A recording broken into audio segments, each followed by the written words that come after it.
probably the students. I'm just trying to figure out how it is. Do you guys need more room? No, I'm fine. We're okay. Amy, These brace guys your are posture. Brace them. I'm no longer in the era of COVID.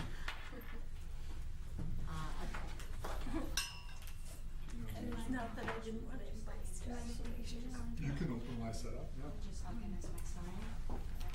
All right, everybody, so we are gonna get started. Welcome. Call the meeting to order at 6 o'clock PM. Thank you, Mr. Gleason, for taking our notes for us. Appreciate that. We will begin with the Pledge of Allegiance. So you guys can rise and recite along with me.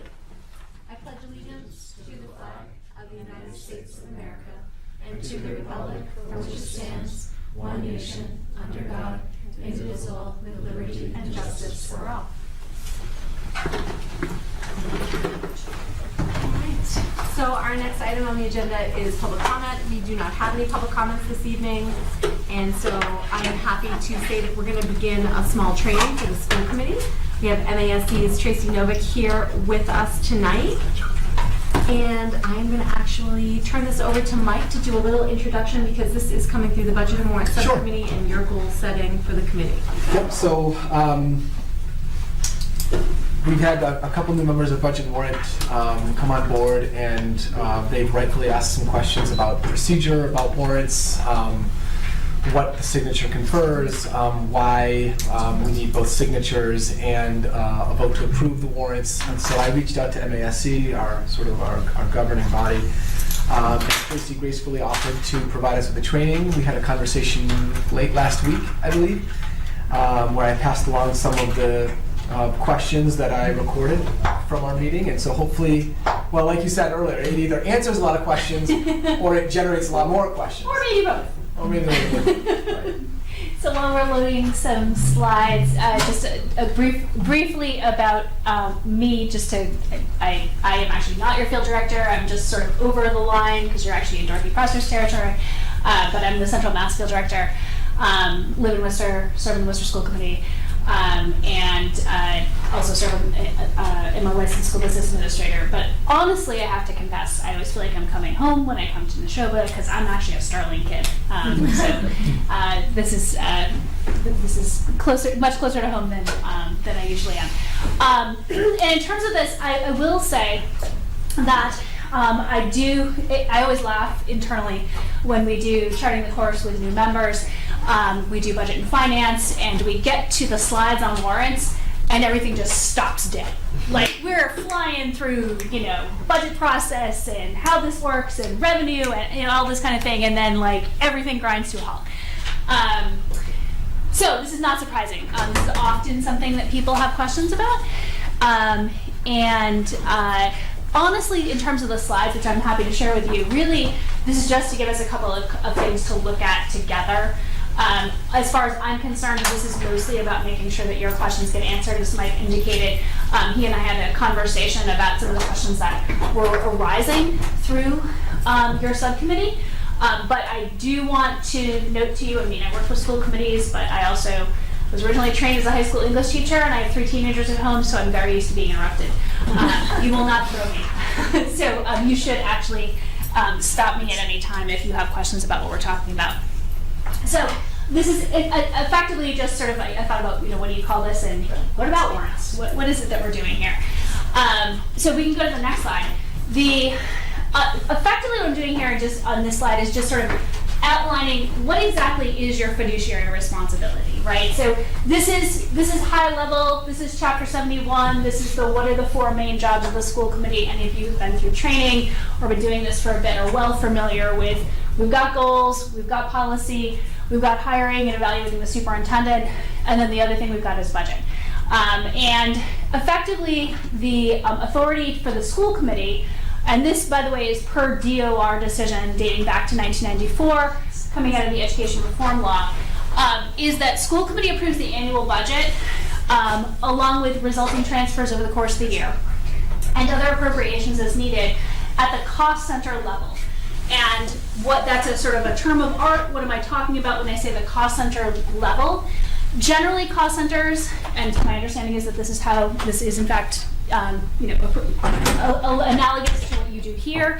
Cost centers generally are equivalent to, but need not be identical to, the Department of Elementary and Secondary Education's chart of accounts, right? So they've got this list of about 13 accounts. That's how school districts in Massachusetts report their spending to the state. That is at about the level that you should be actually passing your budget. And I should note, by the way, that I'm happy to share these slides with you, so by all means take notes, but don't feel like you have to write everything down. There is no legal binding in terms of you have to pass your budget that way. What I always say is that how you decide your cost center should really be a matter of local agreement, really, between the administration and the school committee to make sure that, and this is really that last part, that the work of the district can move forward without constant need of having to go back to the school committee for budgetary transfers, while at the same time there's enough transparency within those cost centers, such that the school committee can be sure that assets that you have allocated are being used in pursuit of agreed upon goals, right? So the budget and the goals need to go together. Budget is in support of your goals. You need to be knowing over the course of the year that as the budget is being spent, it is actually being spent in line with the goals that you've actually set for the district. The transfers that you have to have over the year, and again, this was confirmed by DOR decision back in '94, are required to be done by vote of the school committee. And that's, again, keeping things at that cost center level. Things that, so I used to say, school committee doesn't get to decide if you're buying pens or you're buying pencils. Now it's more, you're not getting to decide if you're buying iPads or Chromebooks. Nonetheless, the thing is this, but if you're going to go from buying Chromebooks to employing a teacher, that's probably going to involve a cost center transfer. Now, that's not about warrants, but it's to give you an idea of sort of what's the overarching level at which most of your authority lies. So in terms of what warrants should be, imagine a perfect reality, right? Warrants should be a system in which the committee understands what it's signing. This is always my first principle, while allowing for the timely payment of bills in a process that's efficient for the school business office. Because you do need to remember, at the end of the day, warrants are about actually paying the bills of the district. And that's obviously something that everybody who's sitting here has an interest in having happen, right? So that's really what the warrants are about, is making sure that that happens. One of the things that I always emphasize to school committees, though, is that the process has to work for everybody involved. So I sometimes get very excited school committee members who say, well, we should have this, and we should have this, and we should have this. And while I am, as the person who handles school finance for MASC, the one who occasionally will get the call 48 hours later from the business office saying, you told them what? Mm-hmm. They're always very polite. But you need to make sure this is actually going to work for everybody. Okay? So that's, again, another one where making sure that the process is something that flows in terms of the bills actually being paid, is something that the school committee understands, which is important, and also then actually gets the work done over the course of the time it needs to get done during, is really what this is all about. So what does that end up meaning? So here's really the crux of the matter, and this is small because I wanted to make sure that you actually had the full text, okay? This is Massachusetts General Law, Chapter 41, Section 56, which is actually the warrant section, okay? It actually technically exists in two places. There's a section that sort of is more general, there's a section, but it says the same thing. What is it? And I broke it up into these 5 sections because effectively there's things that are happening in each of these paragraphs that you kind of need to be aware of, okay? So in terms of the first section, this is the, what are we doing here? There is an authorization of expending money, okay? And in order to do that, approval and transmission of all bills, drafts, orders, and payrolls are what's going on. That's the warrant. That's what's happening in this process, okay? So it's saying that you're approving and passing it on to the next section. Now at ground, really what the warrant signing process is about is the Commonwealth of Massachusetts is very specific in making sure that there is oversight and multiple sort of eyes on and hands on any expenditure of public funds, okay? So what you're doing is you're providing a cross-check on things. There should never be a process within any public entity where somebody gets to say we're spending money on this and they're the only person who kind of touches that, okay? So really in terms of what is your job here, your job is to make sure that there's another step in the process where somebody else says, yep, this is a valid expenditure by the school district on something that the school district actually should be spending money on, okay? That's how we end up with people, I don't know, make up whatever you want to. Not spending money on cruises, buying vacation homes, whatever you want. This is not about the fact that you need to go count copier paper boxes, okay? Because sometimes I get school committee members who think, oh my gosh, this means that I need to go make sure that we got exactly. No, you have other people who did that earlier in the process. There actually are checks earlier in the process for that. This is actually this is the bill we got, this is the amount it is, yes, you can actually spend it on that. Now, the second section here is something that was added, depending on how long some of you have served on the school committee. This may not actually have been something that was true when you actually first came on, because this is actually a result of two rounds of changes to the warrant section in 2018 and 2019. You now can designate a single signatory. That was always true of payroll. It now is true of everything. It is entirely up to the school committee, and again, working with your business office, as to whether or not you choose to do that. Okay, so there are a lot of school committees that moved in that direction because payroll obviously was the one that went first because people got to get paid. But then once that actually started to become a regular thing, it was there were more committees that were actually pushing for it, and they're the ones that actually got it through the legislature to say, if we could just have a single person sign, that would actually be much more useful. The thing that I think is actually really important, because sometimes I get the question, okay, well, I don't actually really feel like I can do this. I don't really think that I agree with what things are being spent on or how this is working or however what. Now, I always say, if you don't like the process, bring it back to the table. It's a conversation that you should have as a committee. But do note that, first of all, to answer Mike's question, the signed warrants have to come back to the committee. This is effectively for notification, your first meeting after the warrants are signed. But then the other thing is this separate sentence that exists by itself here, the fourth part, which is, the provision shall not limit the responsibility of each member of the board in the event of non-compliance with this section, okay? So by virtue of serving on the school committee, you are legally obligated to comply with the signing of warrants, whether or not you're the person who's signing. So this is one where you don't really get to duck it. This is part of the job of the committee together. How you choose to allocate the actual signing responsibility is up to you. But together you are the ones who actually hold warrant signing authority and really responsibility. And then the last part is how do you actually make sure this happens? And I think that the language here is what actually leads people to try to go charging off to count boxes of copier paper or what have you, right? Such approval shall only be given after an examination to determine the charges are correct and that the goods, materials, or services charged were ordered and such goods and materials were delivered and that the service were actually rendered to or for the town as the case may be. So this is but how do I know that we got it, okay? And this is how you actually get into the backtracking through. You should have some understanding of what gets you to the warrant, right? What happened before that? There's a PO process, something gets ordered, something gets delivered.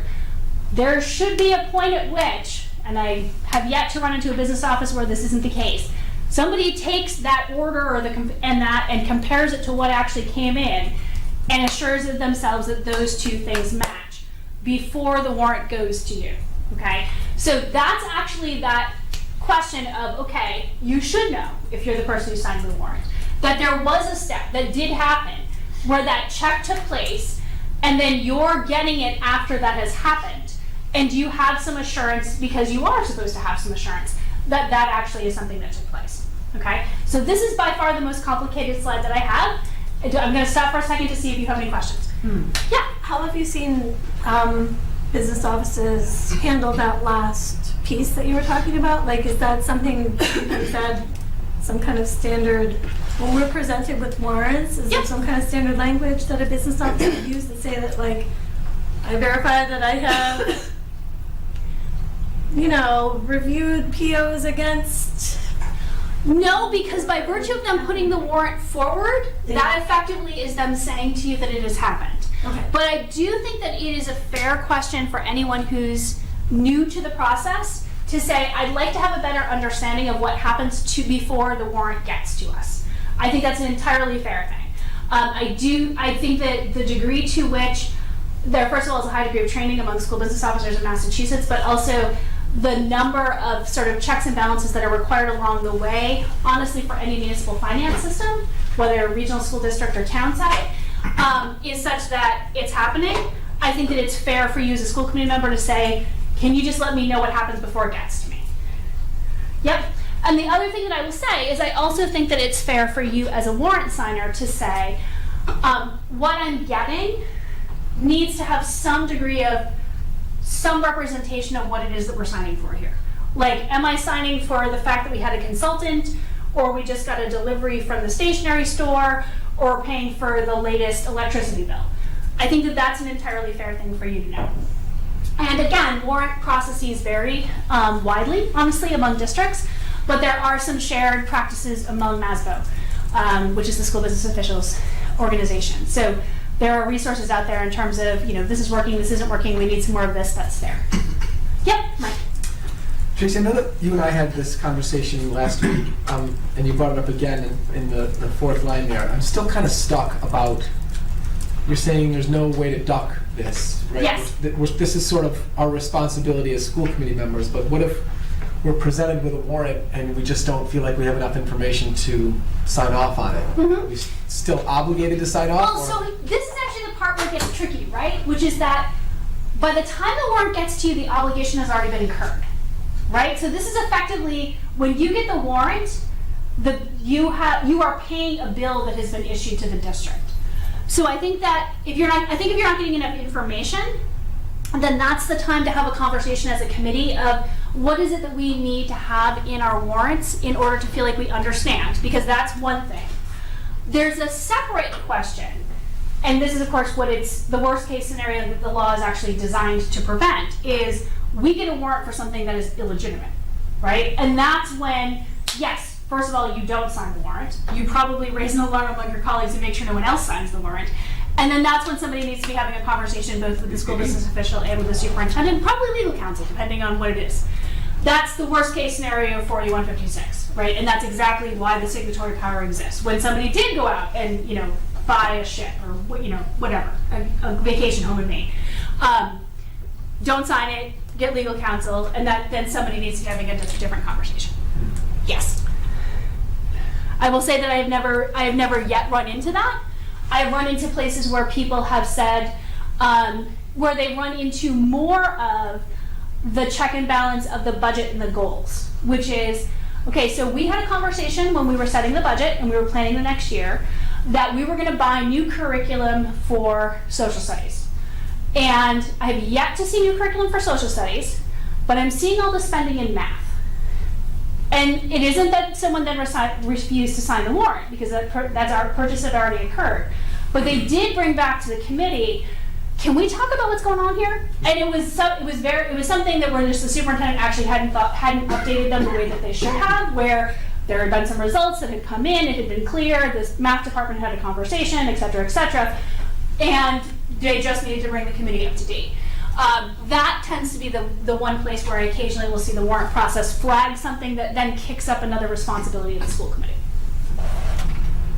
Tracy, we Yes. have a protocol in our committee where all of us sign the warrant and we Sure. do it through DocuSign. Yep. Is there a threshold? Is it just a majority of us that have to sign it for it to go into effect? So this is what the law says, which is remarkable to me, because I've gotten that question before of is there a majority, is there a minority? There really isn't. The only thing the law specifies is that if you're going to have it be one person, that person has to be voted. I know of regionals that have set up a process where they have to have one person from each town. I certainly know of, but the fact that you do it electronically, I can't imagine how you pay bills otherwise. I think is very wise. But no, there isn't actually, the law is silent on that. And so, so that's weird. It is weird.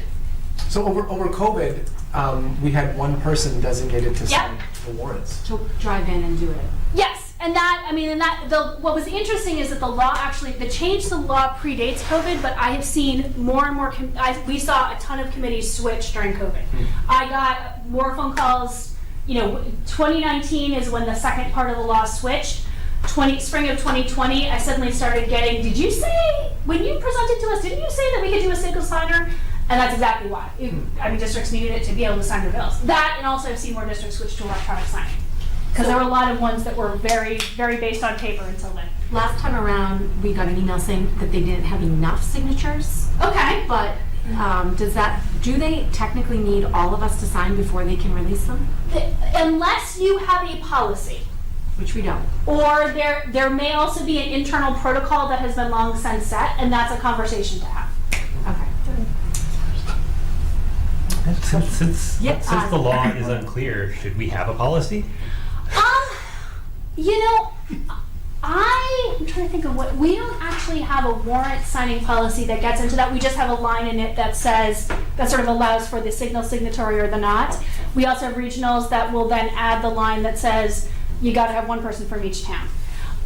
No, I think that's a conversation to have with your business office about whoever has hands on the process of, do we need to continue it this way? Do we have any idea what the history is? Where is this coming from?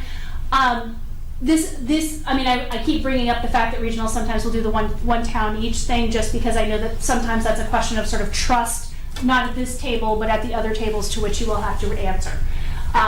That's the one place that I occasionally will see that flagged. Okay, thank you. So Joe has a question. Yeah. I'm looking at the wording of the statute, and in your experience, at any time, has any of your membership in regards to your regional school districts, or is there any case law that has challenged the wording here? Because I'm looking at this and... There's a separate one that actually that does the regional version. Oh, okay. So I pulled 4156 because it does apply across the board. As you probably all know, you effectively operate as a municipality. The language is parallel. It just is specific to a regional school district. Yes.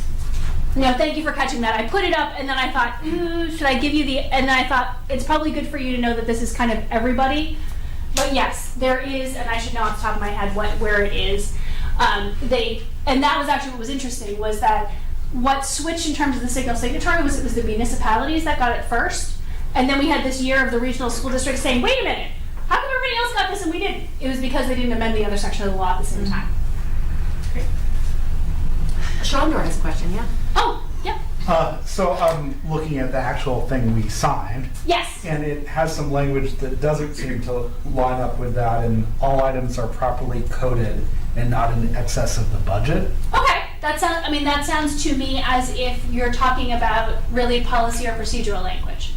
So I did look at your purchasing policies. I didn't look at your DD, although I think you've done a pretty recent update of your fiscal policies. If I recall correctly, Dorothy was working on that.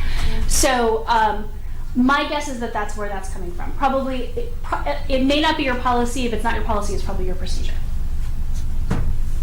Yep. So this is a detective control because the bills have already been paid at this point. Or they haven't been paid, but you have incurred the obligation. Okay. You've already used the electricity, you've already received the, gasoline, whatever. Okay. Yeah. And I'm trying to think of so I know that I read the payment procedures, and it said that the invoices and bills should be available to us at any point if we'd like to review them. But is there ever a time when you see school committees just try to randomly select a sample and say, have you actually tied this to a bill? Not Or unless there's a invoice? particular reason that you think that the school business office isn't actually doing that part of its job. Because, you also have auditing oversight, you have, this is really more of a delegated authority rather than one where you're going to get into start pulling out bills and doing comparisons. So What do you see other school committees actually review before signing off on the warrants? Whatever the documents are that they've gotten as part of the warrants. Which effectively is, this is whatever the obligation is that we've incurred. Yeah. Presumably, here is the account or the cost center or what have you that it's coming out of, and here's how much it actually is. And they just rely on the fact that that's been reviewed by the proper parties beforehand? Yes, because you are not, that isn't your step of the process, yet that step in the process took place before it got to you. So I guess why is this a control? This is the main reason it's a control is for exactly that. Is this actually a cost that should be being incurred by whatever the public entity is at all, right? Did someone go out and do something crazy with your money or not? And by virtue of it actually being, as they note, selectmen, boards, committees, it's actually the public body that ends up effectively being the last step before the money gets released, which I think is deliberate on the part of the Commonwealth to say that, you know, you all answer to the public in a way that effectively no one else in the district does. That's actually the place at which, you know, literally the buck should stop.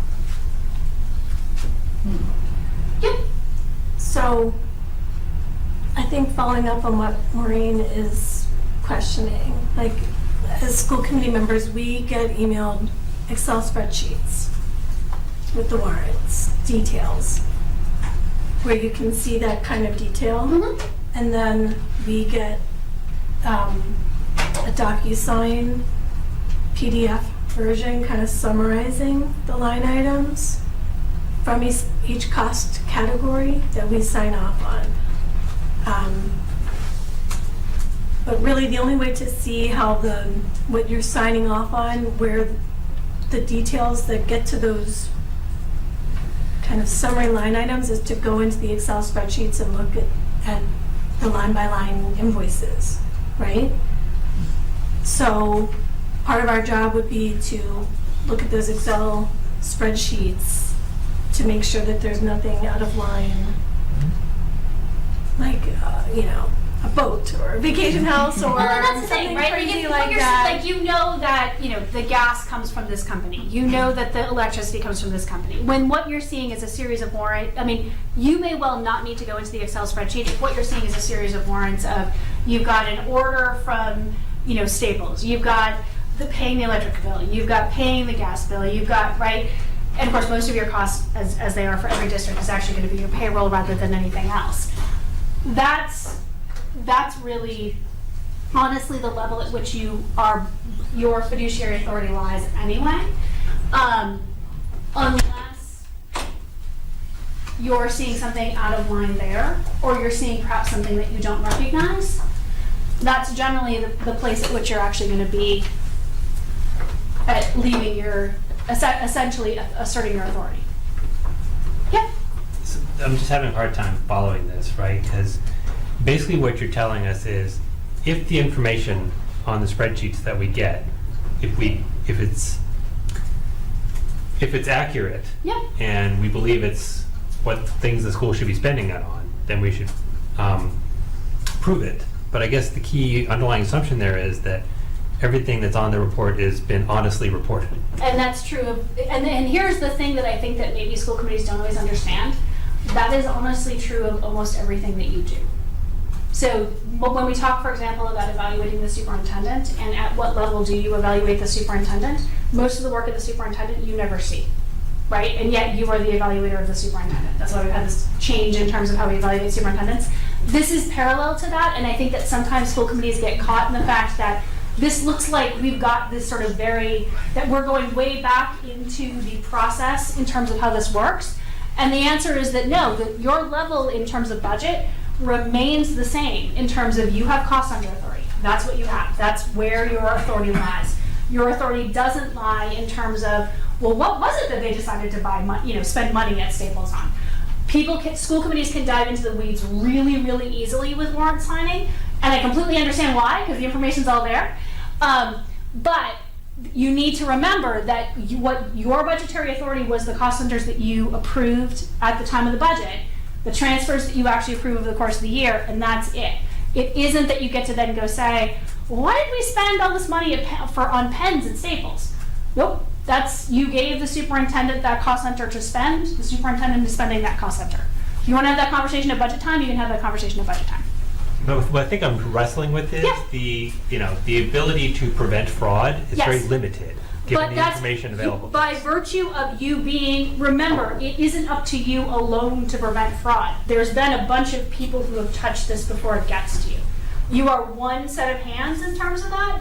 You're not any of the earlier sets of hands, and all of those earlier sets of hands are also part of that.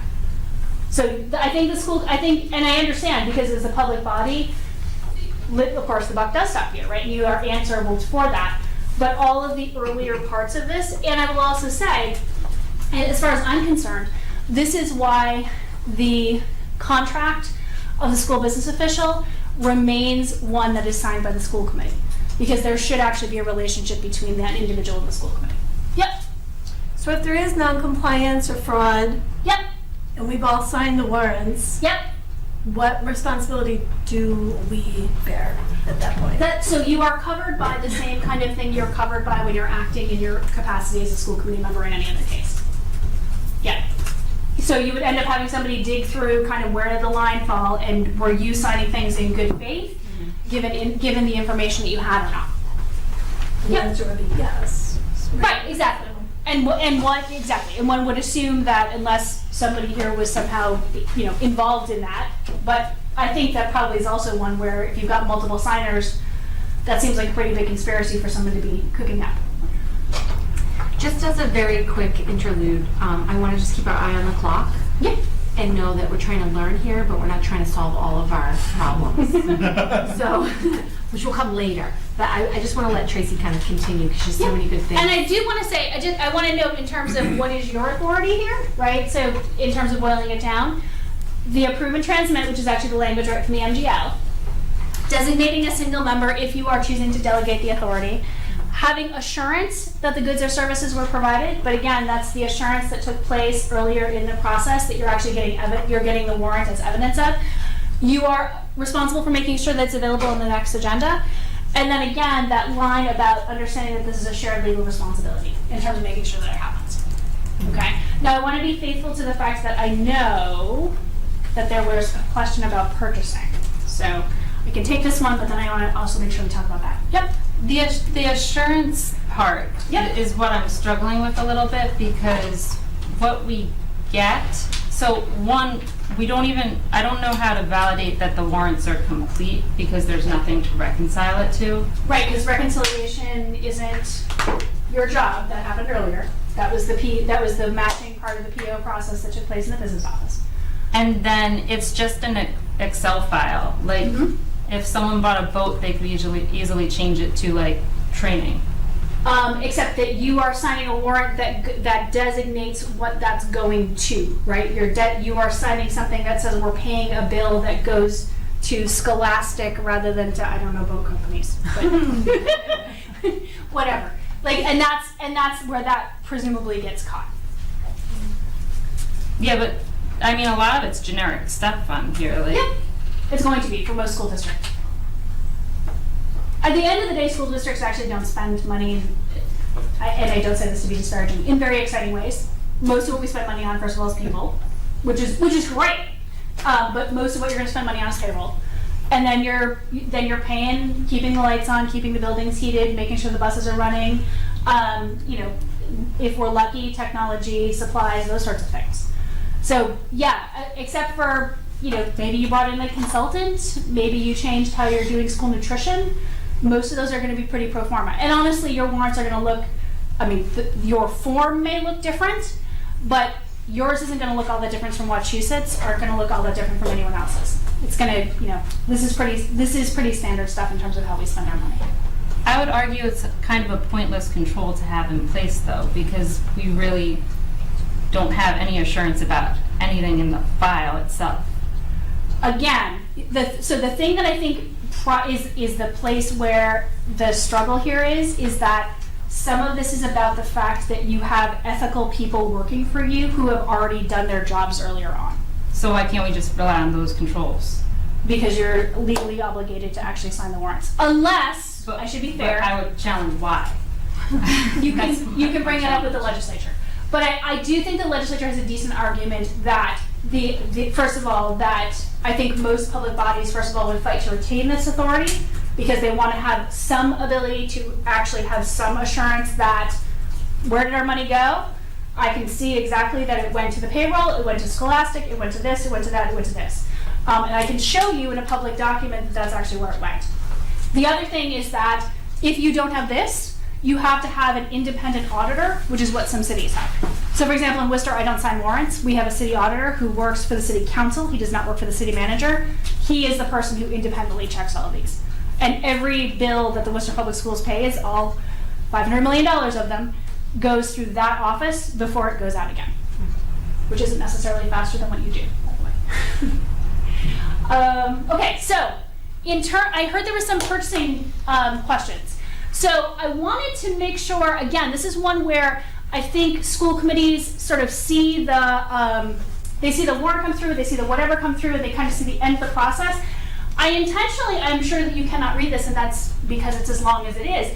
I intentionally cut and pasted the actual M.G.L screen that shows you all of the sections of Mass General Law Chapter 30B, which is known as the Uniform Procurement Act, which is how public entities in Massachusetts are required to spend their money. And let me tell you, it's very specific, okay? So in terms of the process through which anytime you're spending money on anything that effectively isn't like a contractual, obligation you have with your union or that sort of thing, at what level do you have to do what particular kinds of things? Do you need to go out to bid? Do you need to have sealed bids? How many different entities do you need to ask for information from? All of this is very specifically outlined in the law. There's no wiggle room. There's no different ways that is actually required. And people who administer purchasing for public bodies are required by the state to actually be trained by the state in order to actually do this, okay? So all of that is happening in that sort of behind the scenes part that you don't see, and it has to. It's required to, again, for any public body in Massachusetts. Now, in terms of the place where you have sort of touched this, whether you know it or not, this is actually covered, and these are actually your policies. I went and found them on MAS's website. In your policy DJ, DJA, and DJE. Okay? Now, coming attractions, because I'm still getting some emails about this one. You may have heard that the legislature actually passed a change to the Uniform Procurement Law in terms of what school districts can choose to do. However, and I keep getting emails saying, how come we haven't gotten a change to our purchasing policies yet? The reason that you haven't gotten a change to your proposed change, ours are always model policies, to your purchasing yet is because the Office of the Inspector General has not yet issued guidance on it. So the law took effect at the end of November. I had a really long conversation with the Office of the Inspector General back in October and said, talk me through what we should be doing in terms of policy. And they said, yeah, we kind of think that the legislature was doing a whole bunch of different things here, and this law is inherently contradictory. They said, it's going to take us some time to sort out how we think everybody ought to be doing this. So I said, okay, so I'm the one who's going to send out a policy, and people are going to, when I send out policies, people came from MASC, I'm going to be telling school districts how they should spend money. And he said, you really want to wait for us to issue guidance.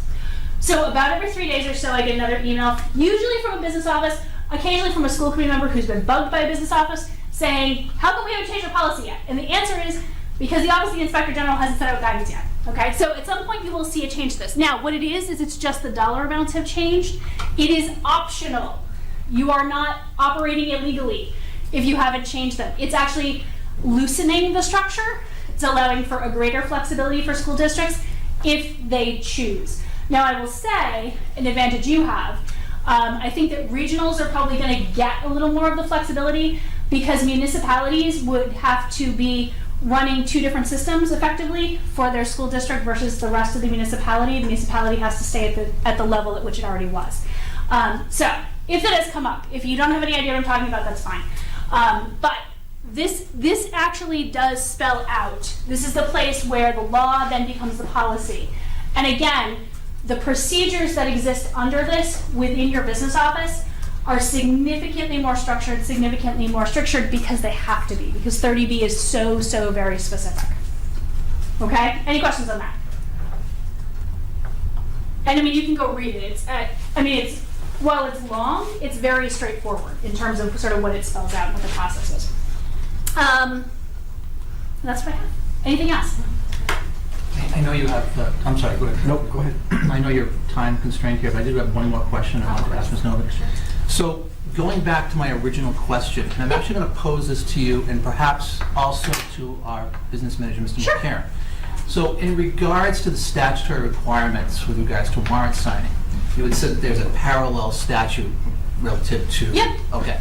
So if I had to guess as to that statutory provision, I would guess that it's section 16A of chapter 71, which Yep. reads very similar to Yeah. chapter 41, section 56. However, what I note, and again, I don't want to put you on the spot because I know you're a municipal school committee member as opposed to a regional school committee Yeah. member, but the language regarding our responsibilities to assure that the goods and services and what have you are provided to the district is not found in section 16A. Yep. So I understand, there's members of this committee that are, looking to make sure that, we don't run afoul of the general laws. But Sure. the Commonwealth compels me to be responsible for this. So I want to be clear of my responsibilities. Am I missing something here? So you're responsible under 4156 too because you're still a committee.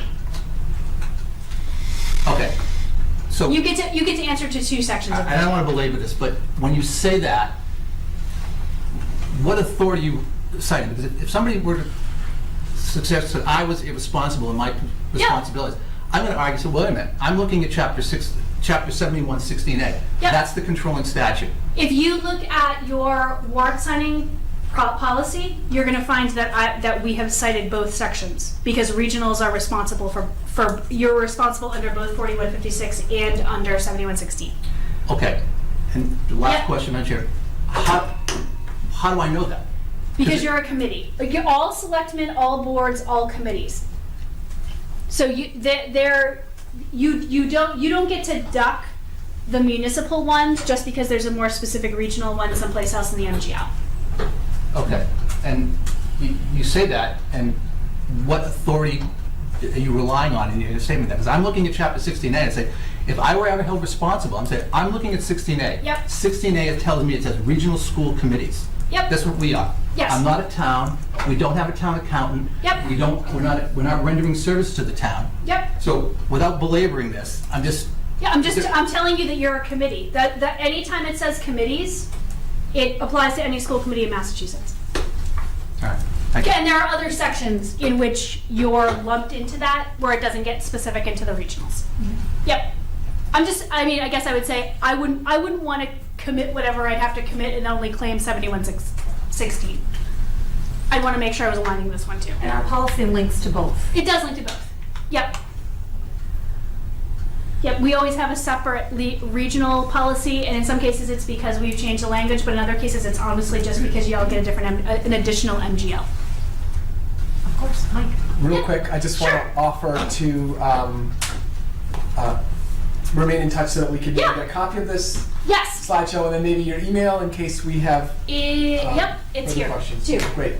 That's my email and that's my cell phone.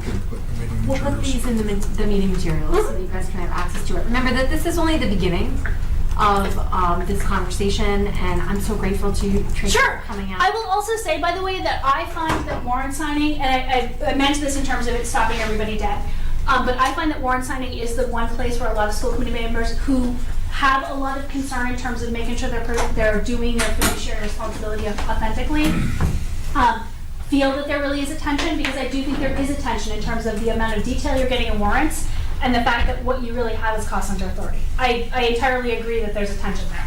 And I think that part of that, honestly, is because some of the warrant signing authority predates education reform, which is what pushed us back up to the cost under authority from individual hiring of teachers, for example, which we go to anymore. Tracy, to complicate things just a little bit here, I'm sorry, I forgot to ask you. Sure. I think one of our biggest questions is just timelining Yep. the process. Is there a place where we can go,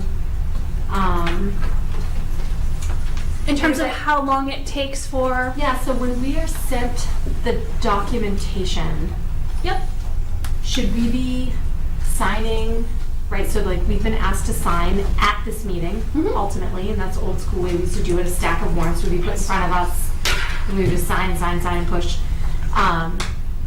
And then we approve those warrants in the same meeting. yep. That's the way that it should, right, so like I guess I'm just questioning. So what when is the I timeline? sort of shout about this to new members, which some of you may have seen the presentation, which has a lot of capital letters in it, one of the things I always emphasize is there should be a space where you could ask a question if you wanted to about a warrant, however it is that your process works. So if you're getting it electronically, there should be a space between, we've got the warrant, you need it signed, that involves I could pick up the phone and call somebody to say, I don't understand what's going on with this, okay? And that's why I'm always glad not to see the warrants going around the table, because I always just hope that everyone has already seen them a long time, like a week ago, and they already had lots of time to ask the question. But that's really best case scenario. You want to make whatever your process is, there should be a space between we saw it and we had to sign it for I had a question. And do you recommend putting the warrants into the meeting materials? There should be something. So it doesn't have to be the full whatever you all got, but there should be, I mean, oftentimes what I see is this is the warrant number, this is the amount of money it was. I will also see in many cases that then actually link someplace else, if you're doing electronically, to the actual whatever the school committee saw. At the end of the day, the warrant is public. And I mean, sometimes I see conversations about how do you make sure that, you know, information that sometimes needs to not be public is actually the warrant. You know, that's a business office kind of thing. But that tends to be what I see, is you might see a list of, this is the warrant number, this is how much it was for, and it oftentimes then a link, particularly if you're getting electronically, to here's what the full document was. So that's something for budget and warrant to consider, perhaps. Yeah. Again, make sure whatever it is works for everybody. All right, so thanks so much. You're welcome, absolutely, and I will share that with you. And as I said, if you have questions, please get in touch. Thank you again. Fantastic. Yeah. Thank you. That's right. So, oh, that's fine. Actually, is it easier if I just leave the thumb drive with you? If there's nothing else on it? You bet. Free thumb drive. I was saying, Glenn Kuchar would tell you that there's, I don't know, 5 gig or something. I don't know what's on it, but the only thing that's on it is the presentation. Thank you. All right, everybody, so that will do it for our warrant training. We have one item on the agenda before we head into executive session, and that is the consent agenda. And so I wonder if Mr. Horace would like to give us a motion. I'll give you the motion, just correct me if my date's wrong. I want to move to approve the consent agenda of January 4th, 2023, containing the meeting minutes of December 14th, 2022, and the warrants of January 6th, 2023. Did I get those dates right? Second. Any discussion? Seeing none, all in favor? Very good. None opposed? Madam Chair, if I may. Yes, sir. After the meeting, if you could please come sign the documentation for the MSBA now that Oh, those minutes have been certified, and we submit those as record of the previous meeting. excellent, sure. All right, everybody, so at this point, we're going to head into executive session. And I will take a motion on that. Sure, I'll move to enter into executive session to discuss strategy with respect to collective bargaining or litigation. Thank you. An open meeting may have a detrimental effect on bargaining, litigating position of the public body, and the chair so declares. The committee will return to open session at the conclusion of executive session. One second. Second. Any discussion? All in favor? You gotta do a roll call. Roll call vote. Thank you very much. Mr. Gleason, I'll start with you. Yes. Mike? Yes. Myself, yes. Sharon? Yes. Brett? Yes. Chandra? Yes. Scott? Yes. Karen? Yes. Maureen? Yes. Amy? Yes. Vessels, that is. And Amy Cohen? Yes. Very good. We are now in executive session. You never know. That's just one time, I will see you do Are we it. gonna get rowdy now? Are we gonna get rowdy now? Is that why you need to? All right, everybody, we have come back into regular session. Thank you, Brett. Sorry for that. No. We are back in regular session, and that is for a couple of reasons. Reason number one is we failed to mention who would be attending our executive session, so we're gonna amend our motion in just a moment to go back into executive session. But without objection, what I would like to do before we do that is actually bring forth in the agenda our student representative report, so that Dan does not have to sit in the hallway during our executive session. So Dan, I don't see any objection. All right, great. So Dan, take it away. What's going on in the life of students? Well, we don't have a whole lot of report because we've just been on vacation for a while, but we did just before the break finish filming the lip dub, and it was edited. It's currently finished. It's going to be released this Friday. So I'm excited to see it. We've been working on that for like months. We also have MLK Day on January 16th, followed by the week of midterms. That is a definite yes on midterms this year. No getting around it. Seniors are starting to get acceptances back this time of year. Myself, not yet, but a lot of people are. We're also looking to get clubs more involved in Stuco meetings. Like, we're going to pull maybe the club officer of one or two clubs and add them to the Stuco meeting, so hopefully they can get an idea of what goes on, give their input. Stuco, yeah, I'll elaborate on that. Stuco is basically the student government meeting that occurs to help organize events like this lip dub. That was all done by Stuco. All of the bringing in people to make posters for the lip dub, that was Stuco. Anything like that, that's what Stuco does. Was it called student council once upon a time? I think it's one and the same. I'm sure it's somewhere in that acronym. We also have a mascot naming contest somewhere on the horizon. I don't know how it's going to materialize or when, but it's out there, and that's all. Dan, you mean that the wolf is going to get a name? Yeah. This is awesome. I'm excited about that. Oh, man. I have no ideas to give, but I can't wait. Do you guys have any questions for Dan about all the great stuff happening in our high school? Well, Dan, as soon as you hear, you let us know where you're headed next year. All right, I will do that. All right, see you later, bud. Thank you, Dan. Thank you. All right, so we're going to try this again to head into executive session. And this time we're going to include the non-school committee members who are going to remain with us. So, Okay, By name. so, part two, I will move to go into executive session pursuant to Mass General Law, Chapter 30A, Section 21A3, to discuss strategy with respect to collective bargaining or litigation if an open meeting may have a detrimental effect on the bargaining or litigating position of the public body, and the chair so declares. So executive session will include the superintendent as well as members of the negotiating committee, correct, who are Associate Superintendent Laura Friend and Business Operations Manager Ross Mulcairn. The committee will return to open session at the conclusion of executive session. and I do so declare. Do I have a second? Well, do we need to say that Mr. Collins is being excluded? You can have that one. We will amend the motion that Mr. Collins will be excluded from executive session. Will rejoin us at the conclusion of executive session. And a second. Thanks, Amy. All right. Any discussion? All right, we'll do our roll call vote one more time. I'm going to start with Mr. Gleason. Yes. Ms. Cohen. Yes. Ms. Vessels. Yes. Ms. Mazzone. Yes. Ms. Devine. Yes. Mr. Powell. Yes. Mr. Simon. Yes. Mr. Collins. Yes. Ms. Falk. Yes. And myself, yes. Mr. Horsch. Yes. We are now in executive session.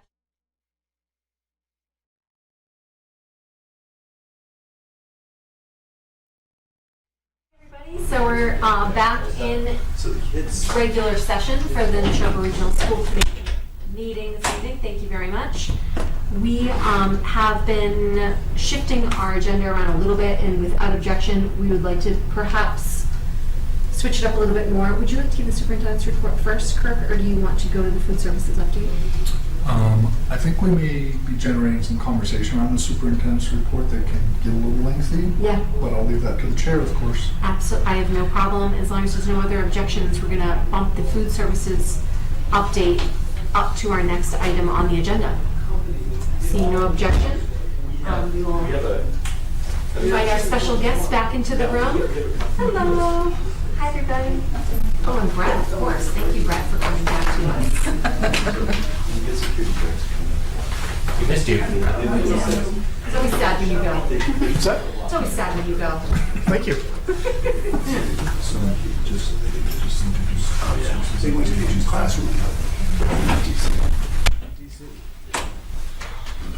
All right. So, the food services update will be next, and we would like to welcome Mr. Overcash to the desk. Thank you. Howard, yes, welcome. I am going to allow Kirk to introduce and set up your presentation. Well, I think I'm going to turn it over to Mr. Mulcairn actually to do the introduction. Mr. Mulcairn, take it away. Absolutely. So I believe that you all met Mr. Overcash. Trying to have a seat. Don't feel like you need to stand up. Mr. Overcash last year via Zoom for the food services update. So we've prepared some slides to give you an update on food services. I know some questions came through about the breakfast program. So Mr. Overcash prepared to do that and also answer questions at the end. But I always appreciate having somebody, as I'm new, with such a great amount of experience as John has in food services. So, Thank you. Mr. Overcash, I don't know if the clicker will work on this. Do you want to hit a button or two to see if this is your slide?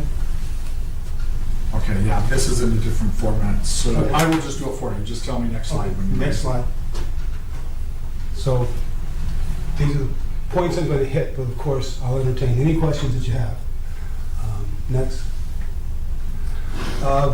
As you all know, meals are all free, both breakfast and lunch this year. Just to give you an update, our average participation for this fall, September, November, was 58%. Prior to that, prior to the pandemic, the participation was in the high 20s, low 30s. So this has been a great, kids are eating, which is important. Okay, kids are eating. It's very, very important. As you can see, it's an increase of roughly 7,000 meals over the last school year, actually the fall of 19, before the pandemic. Breakfast is unbelievable. We served 15,000 meals from September to November this fall. And we weren't even feeding all of the kids. They just started feeding Sawyer, the 6th, 7th, and 8th graders this week. So we'll do. Hopefully there'll be more. And we don't have any word yet on continuation of this program. I'm hopeful that the state will continue it as they did this year.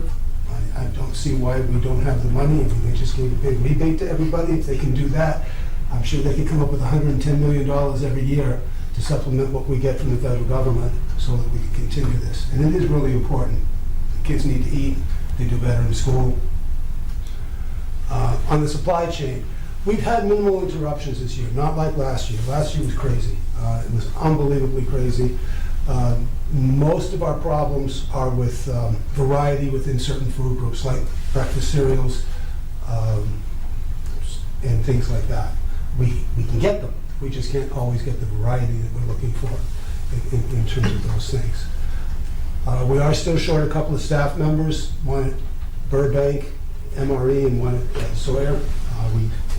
It's just one of those things. I think lots of people are short of staff, no matter whether they're in a school or otherwise. We see ads up all over the place.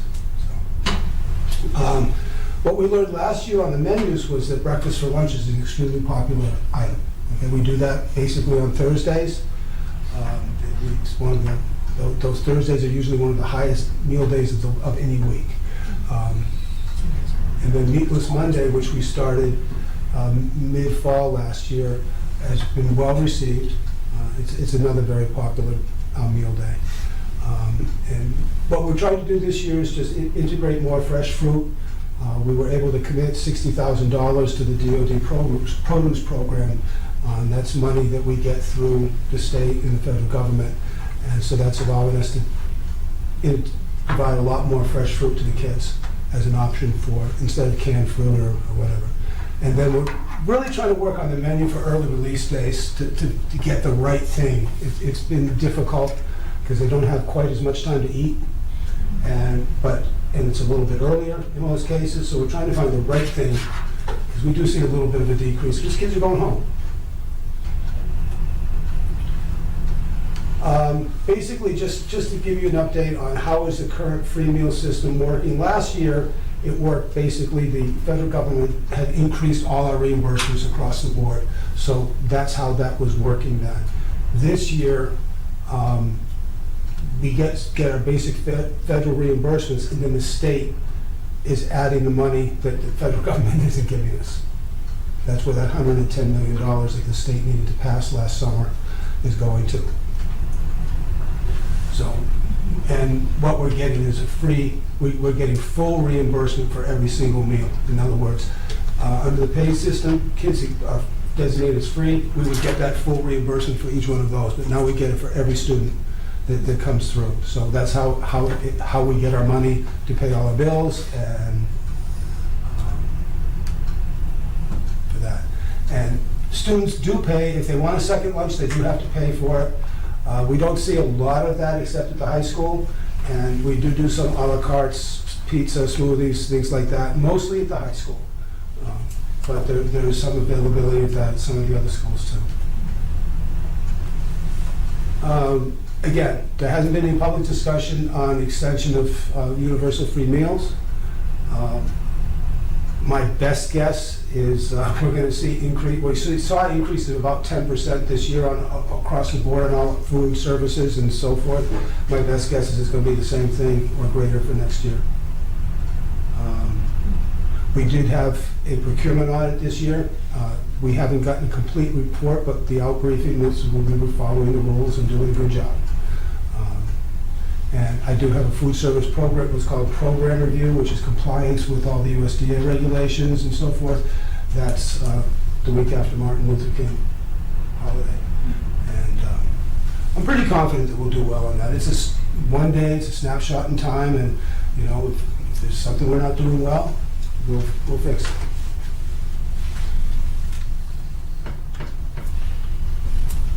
Thank you so much, Mr. Overcash. That was very informative. I wonder if the committee has any questions. Yeah, I do. Go right ahead, Amy. Yeah, I had submitted a question about the breakfast program that I was hoping you could give some more details on. Okay. One of the questions was about where parents might find menus that were available, and how that program is being offered to students if there are no menus available. One of the things, we had not published a menu because, as I was pointing out, it's very difficult to pinpoint exactly what we're going to be able to serve in terms of, like, if it's going to be a cereal day, what brand of cereal, what variety. So, but what we will do is we'll publish a menu so that people will know if Monday is cereal or Tuesday is going to be a breakfast pastry or something like that. It's unfortunately, because of availability, we don't always know what's going to be. You know, so to put a menu out there saying, you know, Frosted Flakes will be on Tuesday and whatever be on Wednesday could be very misleading. But we will publish out a menu that gives a general overview of what the menu is going to be on any given day. Students should be getting fruit and or juice, milk, and then either cereal or, believe it or not, and this is part of the pattern, some type of a breakfast pastry, one of those things. It's very carb heavy is the meal pattern for breakfast. And how it's working in the schools is the teachers poll their classroom the evening before. That information is sent to the cafeteria. Some schools are using milk crates, others are using some other form of a way to pack up all the meals, and then they're picked up in the morning, taken to the classroom. Students eat them at whatever time the teacher provides for them. Usually it's before school, between the time they arrive and the time classes start. Over at Hale, they still have that time that was a mask break during the pandemic and during when we wore masks. That's when those students have their breakfast. They go to the cafeteria. They're the only ones that actually get to go to the cafeteria and pick up their breakfast. If we had the capability, and I say that's a big if because it would involve so many changes that it's practically, I'm not saying it's impossible to do, but we'd have to do all kinds of changes to bring the kids through the cafeteria, to pick up their breakfast and to eat in the cafeteria more. We could offer a hot breakfast. We could offer a lot more variety, but it would involve staffing, buses, all kinds of scheduling things that probably be very difficult to do. Be wonderful if we could, but it'd be very difficult. When do you expect the menu information to? I'll have a menu up the end of the week. Oh, really? Yeah, That would be it's wonderful. not a problem. So I think, If not tomorrow, I was just going to, it doesn't take long. okay, that'd be great. I've gotten some feedback from parents of younger children who want to help their child be able to make a choice Mhm. about Right. whether having Frosted Flakes in the morning is a good choice for them. Unfortunately, I'm sorry. That's I okay. didn't interrupt you. Unfortunately, because of the way we have to serve it, it's very difficult to offer the choices on a daily basis, Yeah. you know?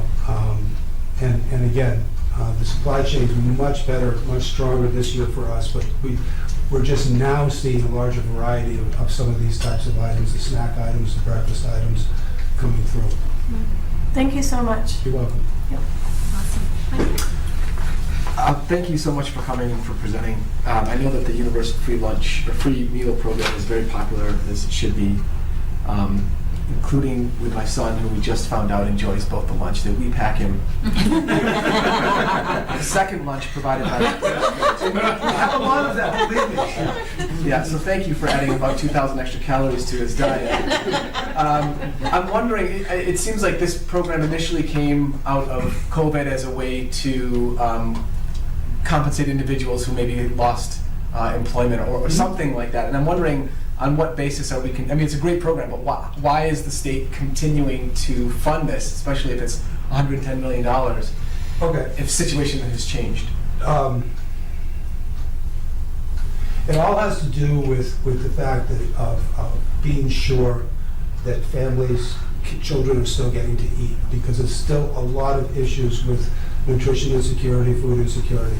Matter of fact, the USDA just started a working group on nutrition insecurity nationwide, and have a person in charge of that.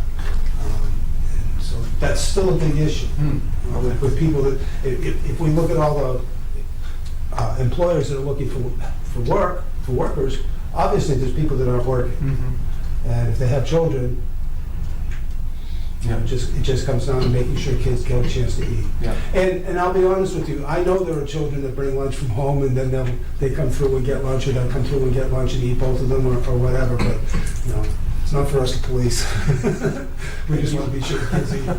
I certainly, the kids there, they get Emerson, 3rd and 4th grade every day, so. Yeah. Thank you. You're welcome. Well, I would like to say that breakfast for dinner is also delicious. We do that in my house frequently. I will make sure it's not on Thursday. Breakfast all Thursday. Anyway, though, thank you so much for your presentation. Thank you. Thank you. Appreciate it. All right, so without objection, everyone, we're gonna move one more item up here so that our special presenter doesn't have to stay through the whole meeting. There's only one person who likes to do that every meeting, which we do. But Mr. Frieswick, we want to put you up front. Is there any objection? No. All right, so Ross, do you want to introduce Mr. Frieswick? Yeah, I mean, I don't think Rob needs much of an introduction because he was just here at the last meeting, but obviously this is Rob Frieswick, our facilities director, who's doing an excellent job with all of our buildings and grounds. A piece of the 5-year capital plan that I think both Mr. Frieswick and I want to call out is that you'll see under each one of the sites, there may have been some adjustments from the capital plan that was presented, and I think reflecting back over the vacation, also some conversation with the towns and seeing where things were at, we've made some adjustments. The major piece to this capital plan is under each one of the towns is that existing conditions assessment. So pending the house doctor contract that we're going to be putting out to bid relatively soon, that individual to be able to come in and do an assessment of all of our buildings will absolutely change our projections on capital planning. So this is where things are at today. Obviously, based on what might happen tomorrow in any one of our given buildings, Mr. Friedrich's plan is going to change. But this is our best estimate as of today relative to these pieces.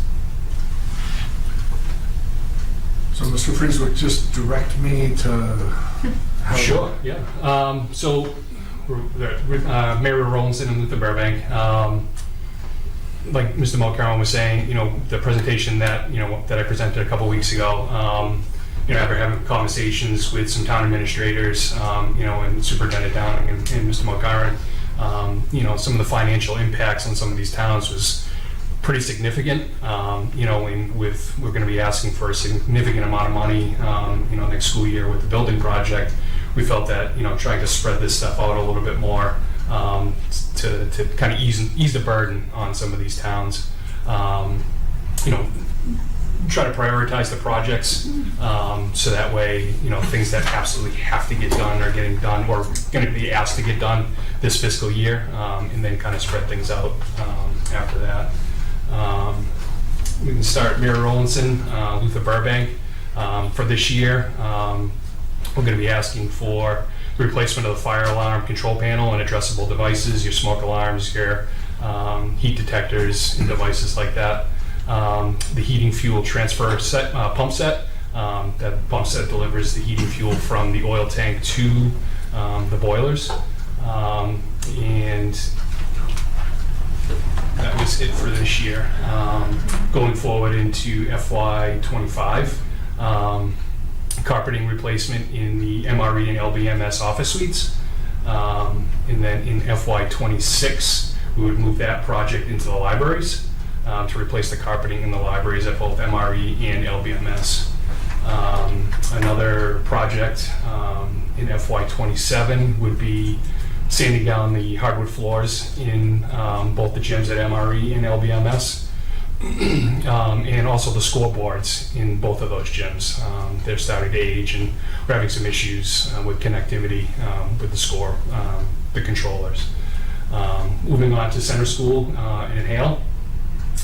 Project this year is the interior doors, classroom doors, hallway doors, things like that.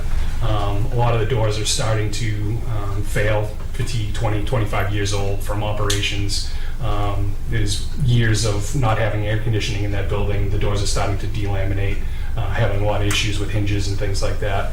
By replacing the doors and the hardware, we'll be able to upgrade security. Right now, teachers would have to go out into the hallway to lock doors, which obviously, in lockdown situations, it's not conducive.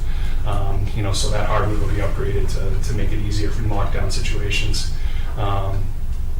One of the items that we talked about the last time was the Hale Auditorium rooftop unit. Still waiting for pricing on the compressors, the current configuration that we have right now, the replacements for that. Obviously it's a big price tag to move forward with a brand new unit. During our working group meeting yesterday, I found out that R22 is what it's being used right now. R410A is another refrigerant that's very common in equipment. As of January 1st, 2023, R410A is not to be used in anything being manufactured going forward. So, that's probably gonna have to go back to the drawing board with that. It's still readily available, but the EPA is saying that R410A is not to be used in any HVAC equipment being manufactured, which is kind of concerning. If they're changing these refrigerants frequently, how do we go with a replacement plan across the district without knowing, is it going to be a 5-year solution, 10-year solution, 15-year solution? So that's kind of concerning, on what we do going forward. With the high school project, obviously, we're looking at ground source, water, heat. So, might not be as big of a deal, but some of these other buildings where we have the R22 in our HVAC equipment, what direction do we go, going forward? So, so that's kind of a to be determined at this point. So that would be FY24's ask. FY25, Center School, gym floor resurfacing, repainting.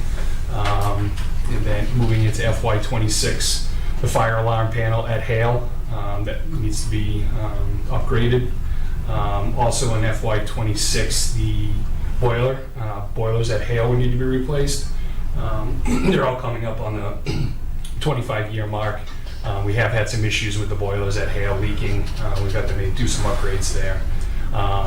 Fortunately, we have natural gas and stove, so we can upgrade to really efficient equipment there.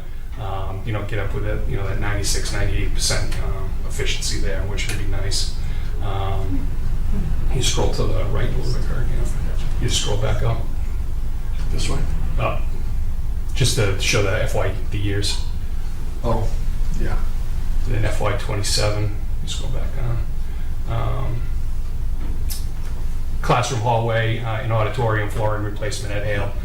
Again, we're at that 25 plus year mark on that. So, a lot of these building systems are coming to the end of their life expectancy. So, just trying to stay ahead of that before, we have a lot of cracking floors and deterioration, causing, safety issues and things like that.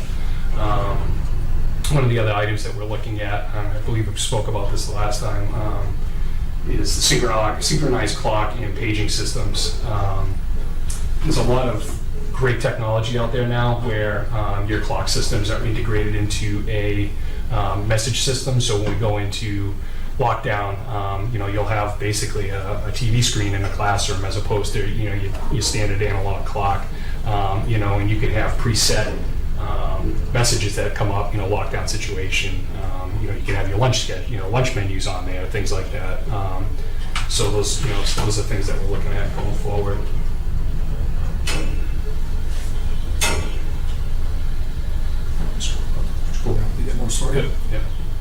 FY24 over at the Sawyer, this is the second phase of the carpet replacement. Last year we did the first floor. Town of Bolton was able to use ARPA money for that. This year it's going to be a capital request. Obviously the air conditioning project that we talked about at the last meeting, that's going to be, obviously that's a big price tag on that. But it's important. That is the only building in the district that doesn't have air conditioning. We did run into a mold situation a couple summers ago, because that building, in the summertime gets pretty stuffy inside there. So that'll definitely help with overall indoor air quality, and then obviously comfort in the building for, time on learning with the students and, obviously helping the teachers out, with their presentations. Emerson cafeteria sliding doors. There's a couple of sliding doors in the Emerson cafeteria gym that are deteriorating. They're actually separated a little bit. Obviously, it poses a safety issue. We've actually had to stuff some insulation in there to make sure that rodents and stuff aren't getting in there. So basically taking out those sliding doors, building almost like a storefront, and just having windows, at the 4-foot level. Over here, central office, the fuel tank monitoring system has failed, so that needs to be replaced. That'll help us better monitor, tank levels, and then obviously if there's ever a leak, we can get ahead of it before it turns into an environmental issue. You scroll over a little bit, Kirk. Up a little bit, so I can see the FY25. Again, that's the existing conditions assessment. We won't know a number on that until we go out with the RFQ. And then we can have a price on that. Emerson flooring, again, it's at the end of its life expectancy there. That's FY26. This moisture testing will have to be done on the concrete. If there's high levels of moisture in the concrete, that price could go up significantly because there's moisture mitigation that needs to be done in order to put the new flooring down. FY26, I skipped over that. We have to, one of the recommendations from Mass Department of Public Health when they came in a couple summers ago was to remove a lot of the vegetation that's inside that inner courtyard because it's not allowing that area to breathe. It's kind of trapping a lot of moisture in there. There is a small koi pond that's in there, so it's trying to get some of that airflow in there would be beneficial, especially for the classrooms that surround that courtyard area. The Sawyer's gym floor also in FY26 needs to be sanded down. And then FY '28, fire alarm control panel over at Sawyer will need to be replaced. And then at the high school, as we talked about the last meeting, we're on a fixed as needed basis right now. Obviously, depending on what happens, in September, that could change significantly. But right now, we're handling it as an as needed basis. We're not going to do anything, cosmetic unless absolutely necessary. These are going to be, absolute needs, just to make sure that we're not just putting too much money into a building that hopefully will be going away at some point in the near future. So, any questions? That's great. Kirk, would you like to elaborate? Or Yeah, I wanted to just take a moment to come back to Bolton for a minute. I did have a conversation with Mr. Lowe today in Bolton regarding the air conditioning and Florence Sawyer project. We're both in agreement as we look at these projects, and particularly the price tags, being very cognizant of what we're asking from our towns right now in terms of passing the school budget, but also their town needs, and then ultimately, hopefully passing the bond election for a new high school. So, we recognize that as these capital projects go forward to the towns, we've got to work with the towns and their priorities as well to make sure they're being executed. So Mr. Lowe's been a good partner. We're in good communication with them. So as we look at particularly the large price tag of the air conditioning project, we could potentially see some delays there, but we'll keep that going in conversation. Scott?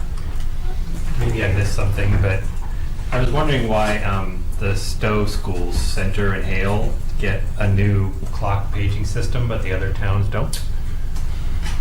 So I don't want to call it a placeholder, but I'll call it a placeholder for lack of better terms. We've had multiple conversations about this in our working group, is we're going to see what is modeled at the high school as far as a system like that. And once that is picked, whatever model they want to go with, then we'll start branching that out across the district, so that way we're consistent across the district on a system like that.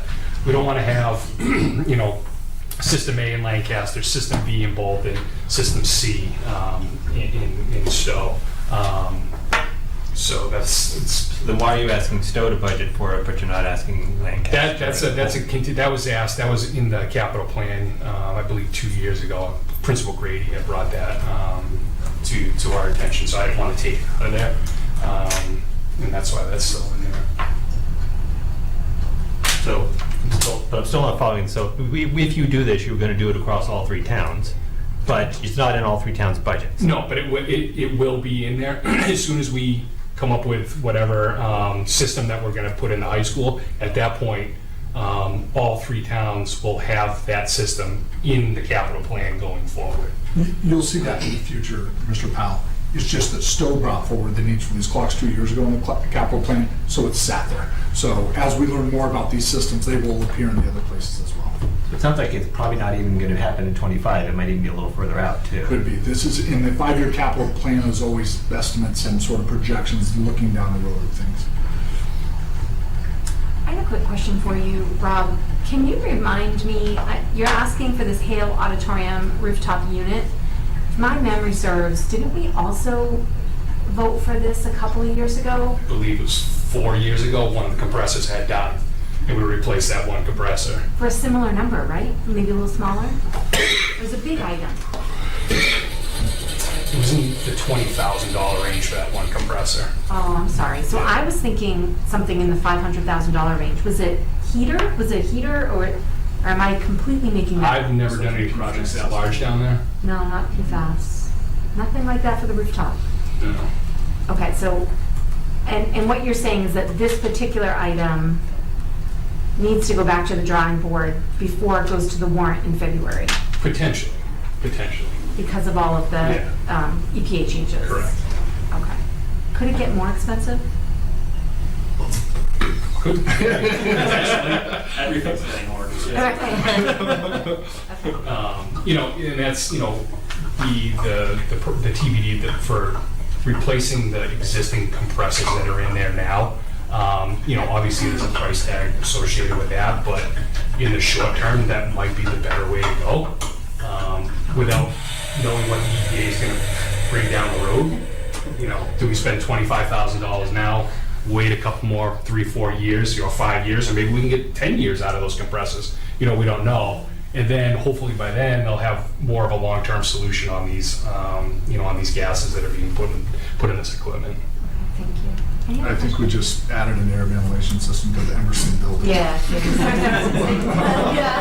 Go ahead, Dr. Just a question, as you are moving things to future fiscal years to balance things out, was there any adjustment to cost, assuming things are just getting more expensive in future fiscal years? Yeah, Or are like to these put numbers rough enough that it doesn't really matter? Yeah, you try to, I'm not versed enough to put escalation costs in there, so I didn't want to, just throw a number and, have it sit there. And that existing conditions assessment, that we're going to do, those engineers, they can do, the projections, the escalated costs and things like that. So those numbers will be more concrete in the future when we do those existing conditions assessments, similar to like what they did at the high school and what they're doing now, projecting out the cost of construction, 4 or 5 years. So. And my other question sort of mostly relates, I think, to the air conditioner unit, but perhaps other items. I've noticed that when you put in air conditioning, you put lots of holes in buildings, and it also is a good time to run, I don't know if the paging system needs new cabling or something like that. Is there a part of this process where you look at how these projects interact with each other in terms of impact on the building? The paging system, clock system, those are all, they're going to run on your Cat 6. So running Cat 6 wire is fairly easy, especially, when you have suspended ceilings and things like that. The VRF system, well, other than this building. The air conditioning, if it's a VRF system, you're running, small diameter copper tubing. So that's minimally invasive. So there's not a lot of, heavy construction going on. You can drop it in on the ceiling deck, and then you can just run it down the hallways, branch it off into the classrooms, and down the wall. So it's not too invasive when you're going with a VRF system. If you're going with a forced air system, obviously you have ductwork, things like that. The Sawyer system, they actually would be removing the it's called a univentilator. That's where all your piping goes through. That's where your fresh air comes in from the outside. They would actually be removing that. Your VRF refrigerant lines would connect to the new univentilator that would go in. It's actually a dual coil system where we could use the VRF system recovery heat pump in the shoulder seasons, late September, October, November, maybe even December if it's warm enough. And then again in March, April, where your boilers you'd only use in the middle of the winter time, your December, January, February, where your VRF systems wouldn't be as efficient. So it'd be a cost savings, with a reduction in fossil fuels, putting on those systems. And so, but that, as far as construction goes, there's not a lot of, construction with those systems. Amy? Yeah, I have a question about central office space. As we're thinking about capital planning, and somebody could remind me whether the new high school is incorporating some spaces for central offices within the new high school. That would not be reimbursable under the NSBF. So the plan is for them to remain in this building? Ms. Coleman, if what you're directing the superintendent to do is begin a conversation with our builders to include central office space in the high school, we'll be happy to do that. No, I just wanted some clarification, and as I looked at the We'll continue to be here. capital plan, because I didn't see anything laid out for the next few years, and so I didn't know if that was implying that it was going to be rolled over into the new high school. So I think we're also, this building is included in. It will be, yeah. So we will be bringing forward that, certainly, when we hire the facilities doctor. Got it. Thank you. There's one piece about Emerson in there. Cafeteria, sliding door removal. So it's in there, but it's like the places where the adults live is not really where we're focusing our resources. Oh yeah, I just saw, I think I misinterpreted existing conditions assessment for Sawyer Emerson Central Office, and I didn't see any money allocated over the next few years, so, okay. after we, obviously when we do the existing conditions assessment, there are, definitely be, windows, building envelope things in this, obviously this side of the building are pretty old. So, one thing we'll have to contend with, especially on the original side of the building, I believe it's a historic building, so that kind of limits of what we can do or makes things a little more difficult and more expensive. Great. Thanks, Rob, so much. Absolutely. Appreciate Thanks, Rob.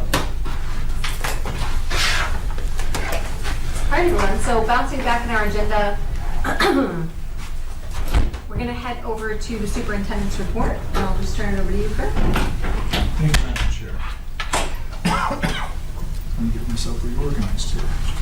Don't mind. Okay, we have several things to bring forward to you today. First, some announcements. The school building project social media launch happened just prior to break. Ms. Cohen, I believe we're up to around 200, if we haven't eclipsed 200 subscribers to those social media channels, so we'll continue to push that as a major form of communication. We are doing that through a platform called ThrillShare, which is going to be part of the new communications platform. There'll be our website with the Aptigee app and everything, and we're testing the communication features of it with the school building committee project to use that same methodology of communications in the future for the school system. So we're kind of using it as a pilot for our school building committee. Thus far, it's proven to be quite easy to push out these announcements and get information flowing. So more to report back there, and we've included those handles in the report for people to view us and follow us on Twitter, Instagram, and Facebook. At this point, I'm going to ask Ms. Laura Friend if she can do an introduction for our extended learning update. I would be happy to do that, thank you. So I would like to welcome Ms. Bridget Hannigan to join us this evening, and Ms. Hannigan is our extended learning coordinator. She's going to provide the committee with an update about extended learning, particularly as it relates to enrichment offerings. So a pretty quick update. The Extended Learning Program is thrilled to be offering a full roster of enrichment again throughout the entirety of the school year. This fall, our enrichment programming included a Match Arena, which is a building-based workshop that kind of creates a real-life video game for students. Additionally, we also offer Drama Out of the Box, which is a drama and improv workshop. Both of those enrichments wrapped up in early December, and they ran across all 4 of our Extended Learning Program sites. Mid-January, we will be welcoming French lessons, tennis lessons, art ventures, and chess wizards to the Extended Learning Program. In an effort to increase the enrichment that we can offer across all of our sites, we have extended an enrichment interest survey to all of our extended learning families to try to gauge interest. The results from the survey are really going to propel and push what our spring 2023 enrichment offerings are in the program. And in addition to that, we're looking at doing an enrichment program pilot that will allow students not currently registered for the extended learning program to register for our enrichment. Extending registration parameters is going to allow us to boost our participation rates, which means we can offer a more equitable offering across all 4 of our extended learning programs. And that's pretty much the big enrichment update. In terms of rates and fee structures for extended learning, Mr. Milgren will provide a recommended proposal to the committee for consideration for FY24. Thank you very much. I think we can pause for questions. Sorry. I was just wondering if the 2 enrichments that you offered in the fall, if they're going to continue in the spring, or is it like different in the fall and spring? Does it switch up? So part of our enrichment survey was actually seeing if families would be interested in double sessions. Oh, okay. Usually I try to offer something that's more STEM-based, art-based, theater-based, and physical movement-based. That would be the goal, to have each of those for the full year offered. But in that survey, we did ask, would you be interested in participating in, again, any of the things we already have? And we'll kind of go based off of those numbers. Got it, thanks. All right. If you don't mind, I want to jump down to actually strategic objective 4 under the updates on strategic work. And that's where you'll see that we have secured Ms. Hannigan and also being our communications coordinator for the district. And she is got a background in publishing and editing, along with some talents in branding that have been very helpful to us in our strategic plan work. So we're able to come to an agreement on adding those job responsibilities and staying within the scope of her job as well, and in those the previous ranges that the personnel subcommittee had established. So I want to welcome you and thank you for joining us. I'm so happy to have you on board as the communications coordinator.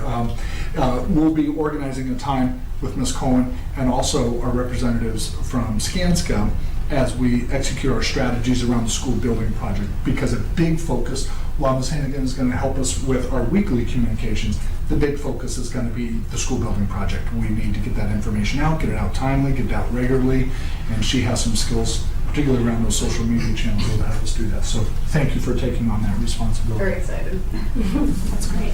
A couple of big hats to wear. Wonderful. Any questions on that new development? Well, welcome aboard again. Thank you. Very excited. Yeah, very to have you. That's fantastic. All right. Forgive me. Here I go, a little scratch in my throat.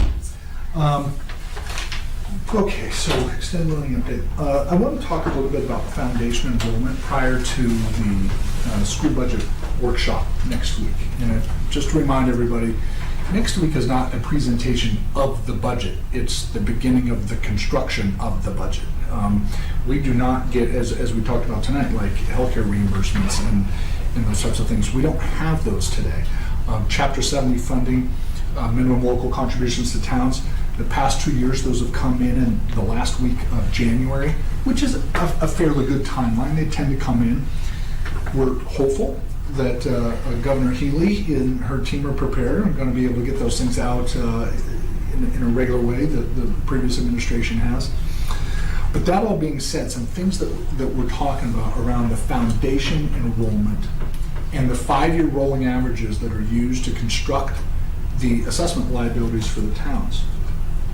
The variable portion of that assessment that always comes under some questions and scrutiny has been based upon the enrollment numbers that our business office, along with our technology department, in gathering that information around students we have a fiscal responsibility for. Whether they attend Nashoba schools or they attend somewhere else, we own a fiscal responsibility to them, so they are thus included in the foundation enrollment.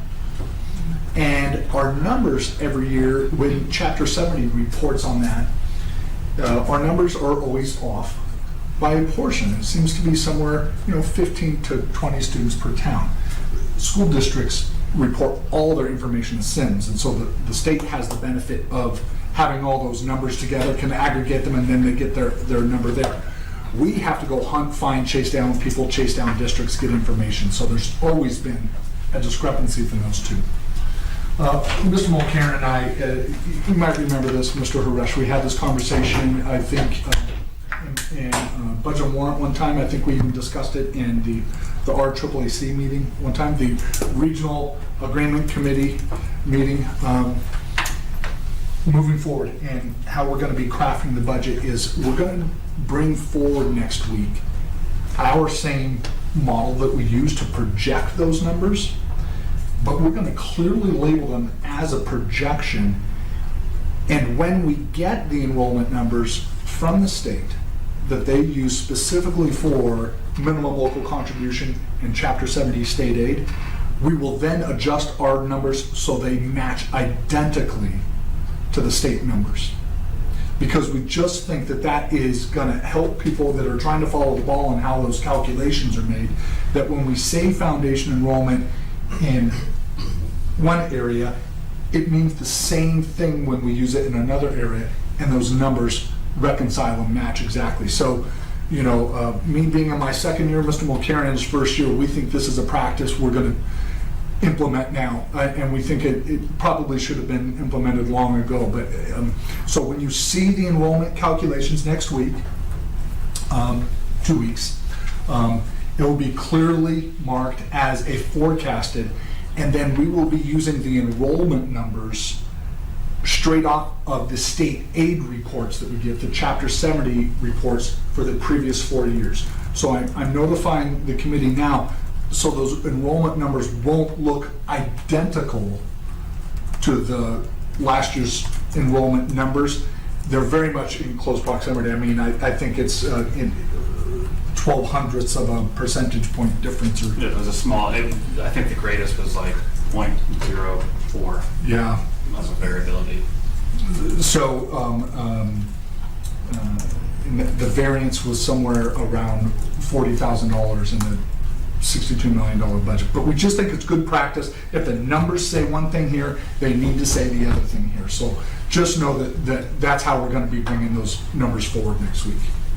I'll pause there. Just a point of clarification. Are the forecasted numbers that we're going to use, do you expect them to be the more conservative of the two numbers, or is it just simply too early to tell? It's too early to tell. And we're always really, really close. It's just never an exact science. So for instance, we have, if you have a student who, let's say a student attends a school system, but they're not school of choice, right? They go to another, let's say they go to Sudbury to school, but it's not school of choice. Their school district order will allow it.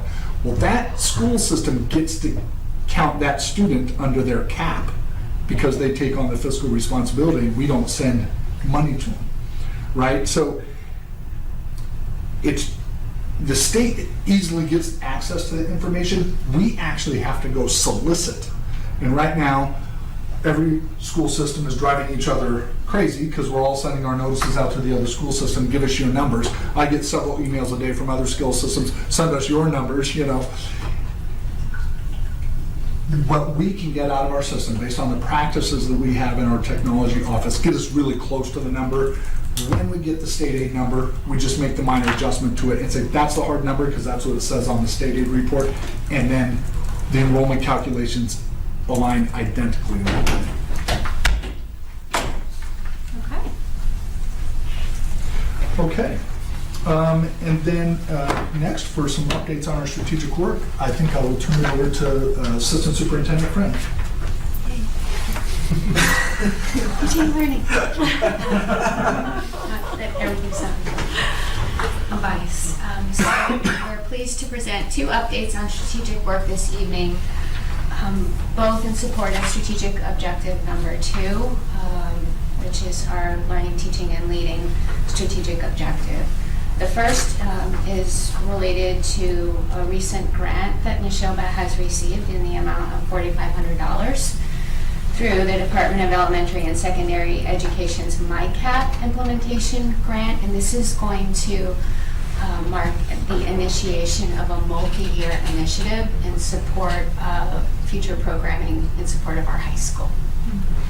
And the purpose of the MyCap targeted grant opportunity is to provide districts with supplementary support to build a focused and student-specific scope and sequence beginning in middle school to allow students an opportunity to really discover their interests and their passions and their talents, which is really what middle school is all about. But it gives a defined process by which students are able to do that and then take and carry that forward into high school in terms of planning and then acting upon it post-high school. So the scope and sequence that would be involved in the MyCap implementation planning would be this discover, plan, and then act in terms of 3 phases. The implementation grant supports work relative to the innovation pathways programs that I presented to the committee before that are in the works during our professional learning time at the high school with our late starts. It's a prerequisite for those innovation pathway opportunities. So the grant is going to support stipended work for teachers in year 1. So we will be in year 1 this year. And just in terms of planning and doing a deep dive around needs and what it could look beginning at the middle level, support of stipends for 15 educators across the district, 7 through 12, and we're looking at a time frame of Summer Academy. I'd like to give a shout out to Jody Specht, who is the guidance counselor department chair at the high school, who brought the idea forward to me and helped write the grant, and has really been involved in spearheading the idea that this is going to be a really good thing, and really help support that the work we're doing in terms of visioning and educational opportunities for students that are really student-centered and focused, that tie into their interests and wants and are relevant to real-world applications. So we're excited about this initiative, which will mark a multi-year initiative and implementation, but this will just be the planning phase. And we're excited that we got a grant to help support stipends for teachers to engage in that work.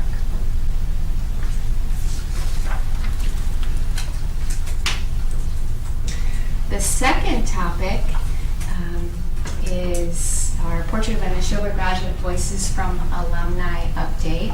And if you're on social media, I'm hoping that maybe you've seen it. Not on social media, so. So the Department of Teaching and Learning is currently seeking to connect with Nashoba alumni to hear from them. Specifically as it relates to what are they up to and what skills and competencies have they found to be particularly useful that they learned at Nashoba, and or what skills and competencies do they wish maybe that we had supported them a little more with. So hearing directly from our graduates. Alumni are encouraged to complete a form that's associated with the solicitation on social media. It's a short one, and asked to share their perspectives via an array of opportunities, whether it's an in-person interview, audio recording, a written statement, a short video recording of themselves. Tell us what it is that we think we should know. And we are looking to, one, use that information to help further inform our curriculum audit, provide our teachers with that information. And we're also going to be putting together a culminating video montage with all of these voices and sharing it with staff on our March 17th full day professional development day as part of our keynote and kickoff, and tie in with our Portrait of a Nashoba graduate work. So right now we have 28 respondents to the survey, which is great. And yesterday, Melissa Foley-Procco, one of our English teachers at the high school, had invited 5 graduates to her broadcast journalism class. So went over there yesterday and was able to interview those 5 graduates after they spoke to the class, and they provided some really wonderful insight, and we're really appreciative of being asked. And so it's exciting work, it's in process, and we look forward to using the information to help inform our curriculum development and share with our teachers. And it's always great for teachers to hear from former students. So we'll also look forward to sharing the video montage with the committee when it's completed as well.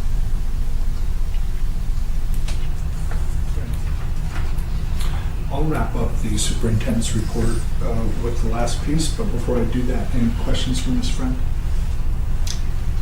I did wonder if we were getting a range of responses. Like, are we only getting things from kids who are going to certain types of school? You know what I'm trying to say? That's kind of what I wonder about when it's like that, is if we're kind of going to hear from the same. Thank you for bringing that up. Yeah. So in addition to this, the social media launch, which was our first step, Jody Specht is also emailing directly students, graduates 2014 to 2022 directly, and we're mindful of that. One of the students who presented at the broadcast journalism class went directly to career, and so we're wanting to make sure that we have absolutely a wide representation of our graduates, because we recognize different pathways for different students are important. Yeah, it's a great point. Okay. Can I ask another question about that? Is there a specific prompt that goes along with that, or something that focuses it? Yes. Okay. So I'm happy to share the solicitation, and there's a form linked in the solicitation that's all tied into our Portrait of a Nashoba graduate competencies, those skills that are part of our competency work. So the focus for feedback is all related to that, and there is an opportunity for an open-ended opportunity for students to tell us what advice do you think we need to know and hear as we work towards continual improvement. But it is focused on the competencies. So there's questions or something in there that gives them something to focus on, a response on. Correct. But I'm happy to share that with the chair to be shared with the committee, if that would make sense. Are you just looking for like 2014 and beyond, or are you looking earlier? We're looking at the past 10 years. Okay. So like you don't want parents that went to, got it. We did have a student who reached out who missed the cutoff by 1 year. Of course we want to hear from you. And we're very flexible and open-ended if one wants to share, of course. All right, great. Thanks, Lori. Leah, can I just ask a question? Go back to the MyCap for a minute. I just had a question. I'm just curious about the implementation plan. So this is for grade 7 and up. So is the vision that it would start with this spring 7, 8, 9, or and then work its way up as kids move through the grades, or is it straight through? Like, I'm just curious how that kind of progresses. I think that's what we're going to work to figure out. Once we're engaged in it. That will be the work during summer academy. Got it. Okay. Thank you.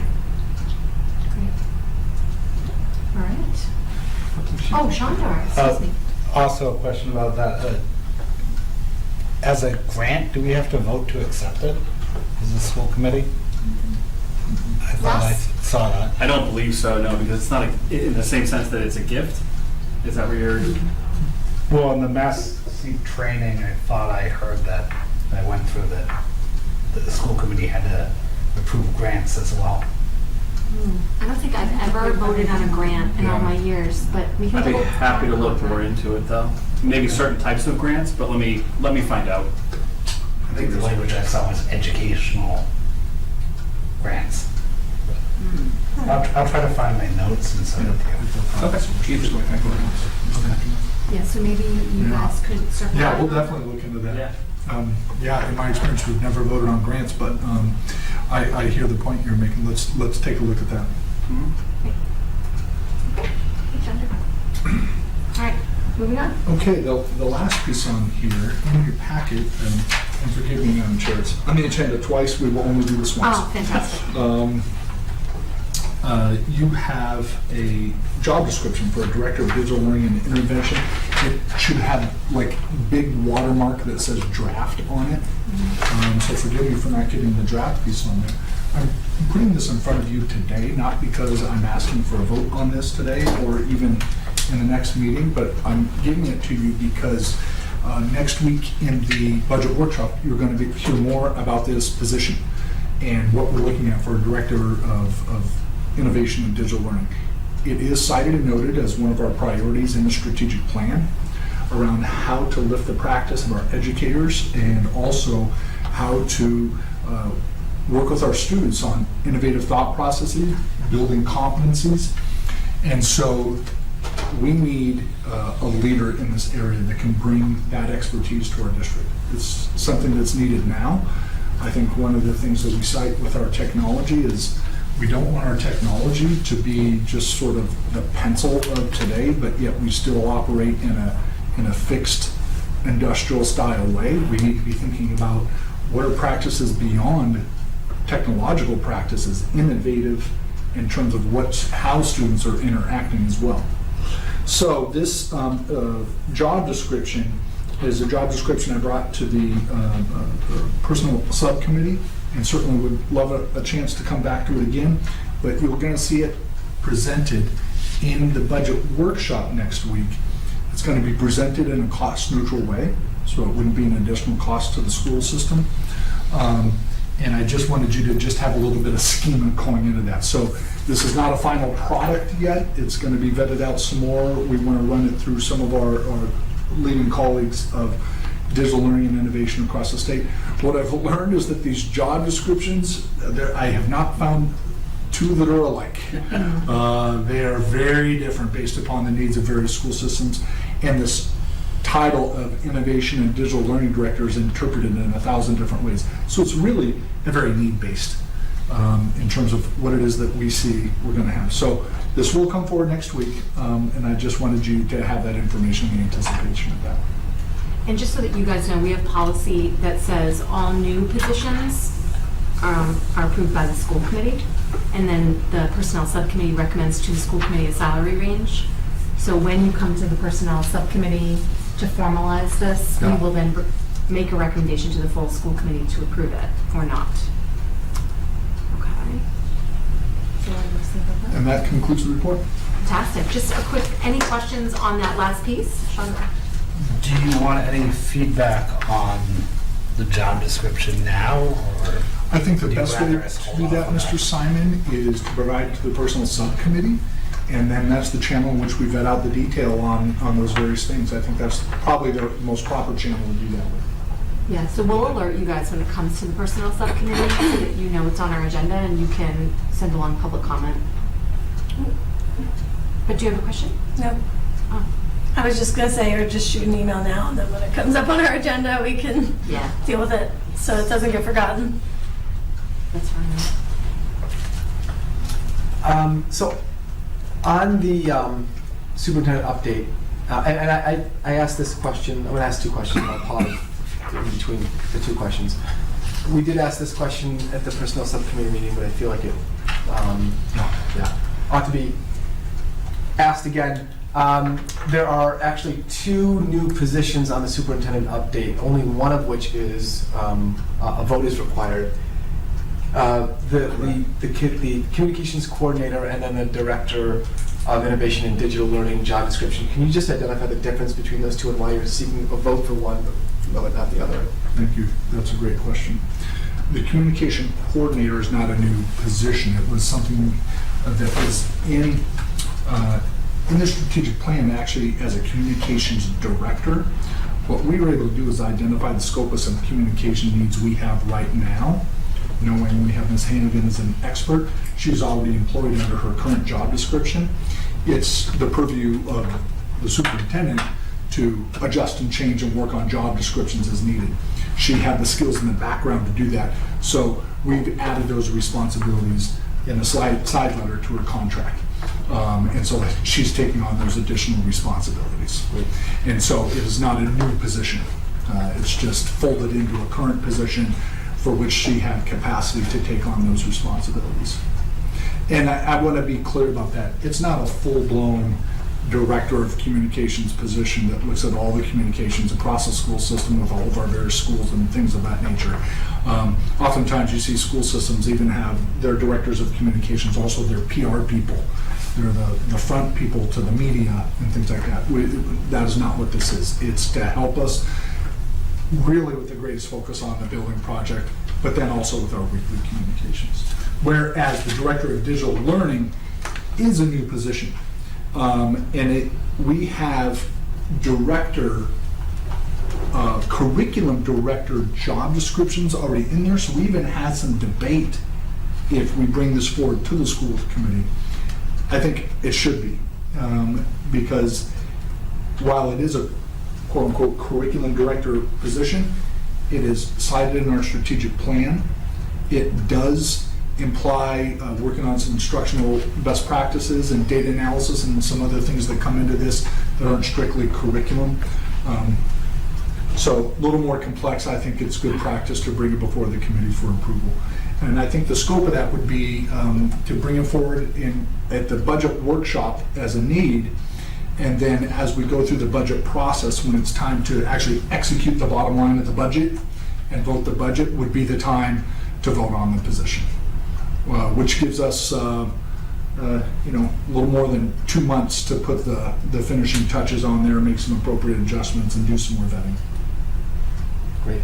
Yeah. And again, you were saying that this is budget neutral because you're going to be repurposing Yes. some positions that already exist. I don't want to show all my magic tricks Right. before we come to the budget workshop, but yes, we're doing some things with our current administrative staffing that's going to make some room for this. And that sort of leads to my second question, which you essentially already answered, that this isn't just finding money, this is reconfiguring. Yeah.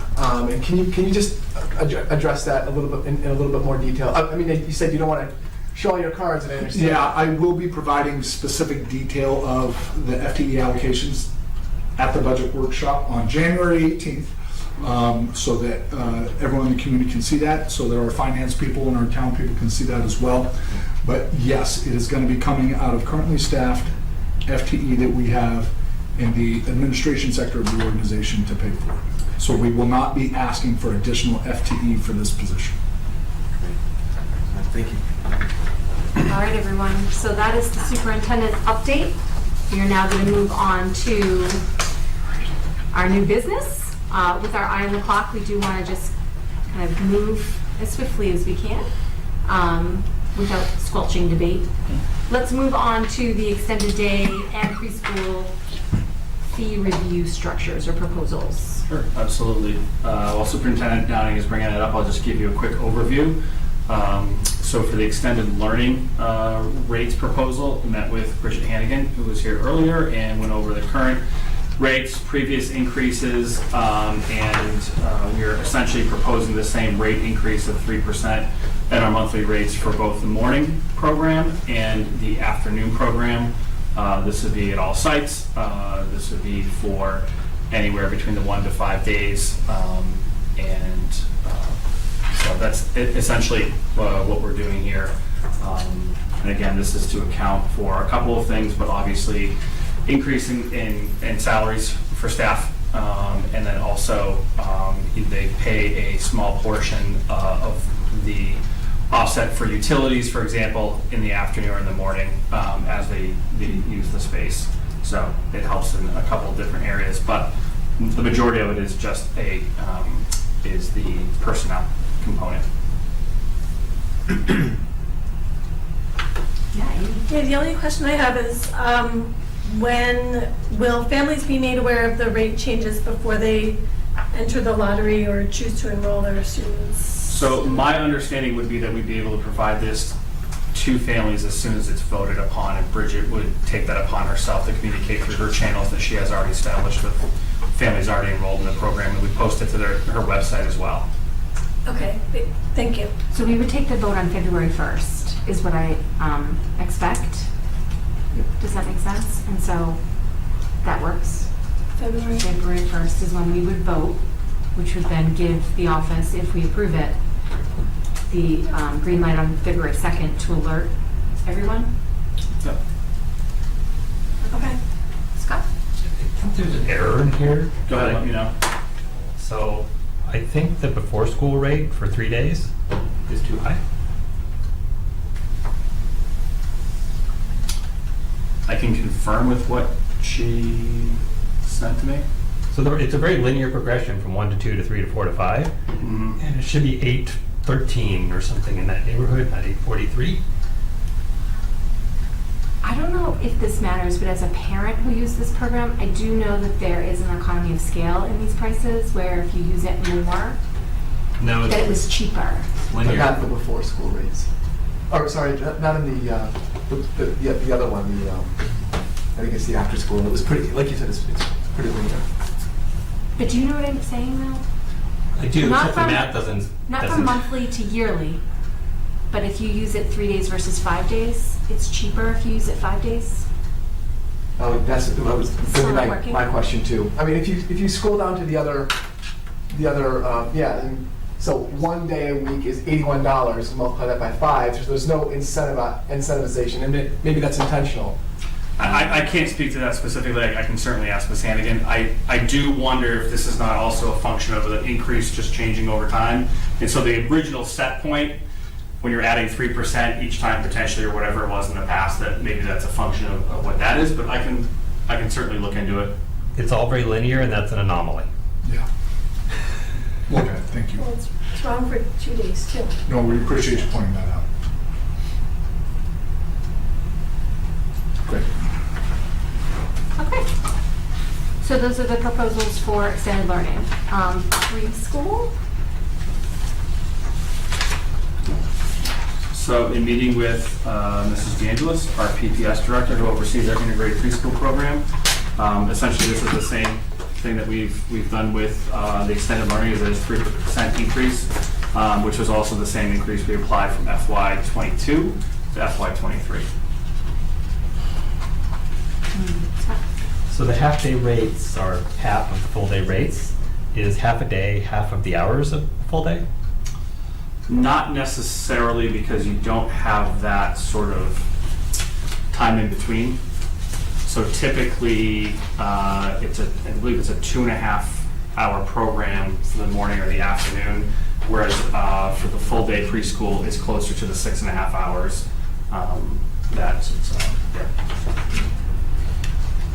Any questions?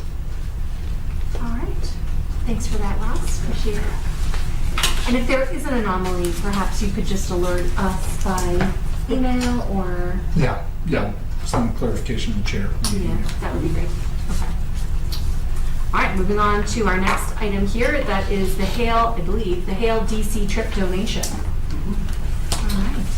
So on behalf of Mr. Grady from the Hale Middle School, there's been a gift donation in the amount of $1,200, which is to be provided to offset the cost of the trip for students and families who've requested financial assistance. Obviously, like any field trip we do in our district, we let families know if there's a reason why they would not be able to pay the full amount, that they can reach out to the building principal to have a discussion. And obviously, someone has very generously donated $1,200 to the Hale Middle School specifically for this purpose. I think we live in a very generous community of 3 towns, and we see this typically year to year when the DC trips come up.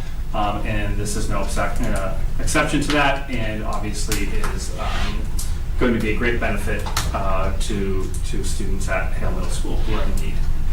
Perfect. So we'll take a motion on it. I'll move to approve the gift donation in the amount of $1,200 to Hale Middle School to help defray the cost of the 8th grade DC trip, intended to pay for the cost of the trip for students and families who requested financial assistance. I'll second that. Any discussion?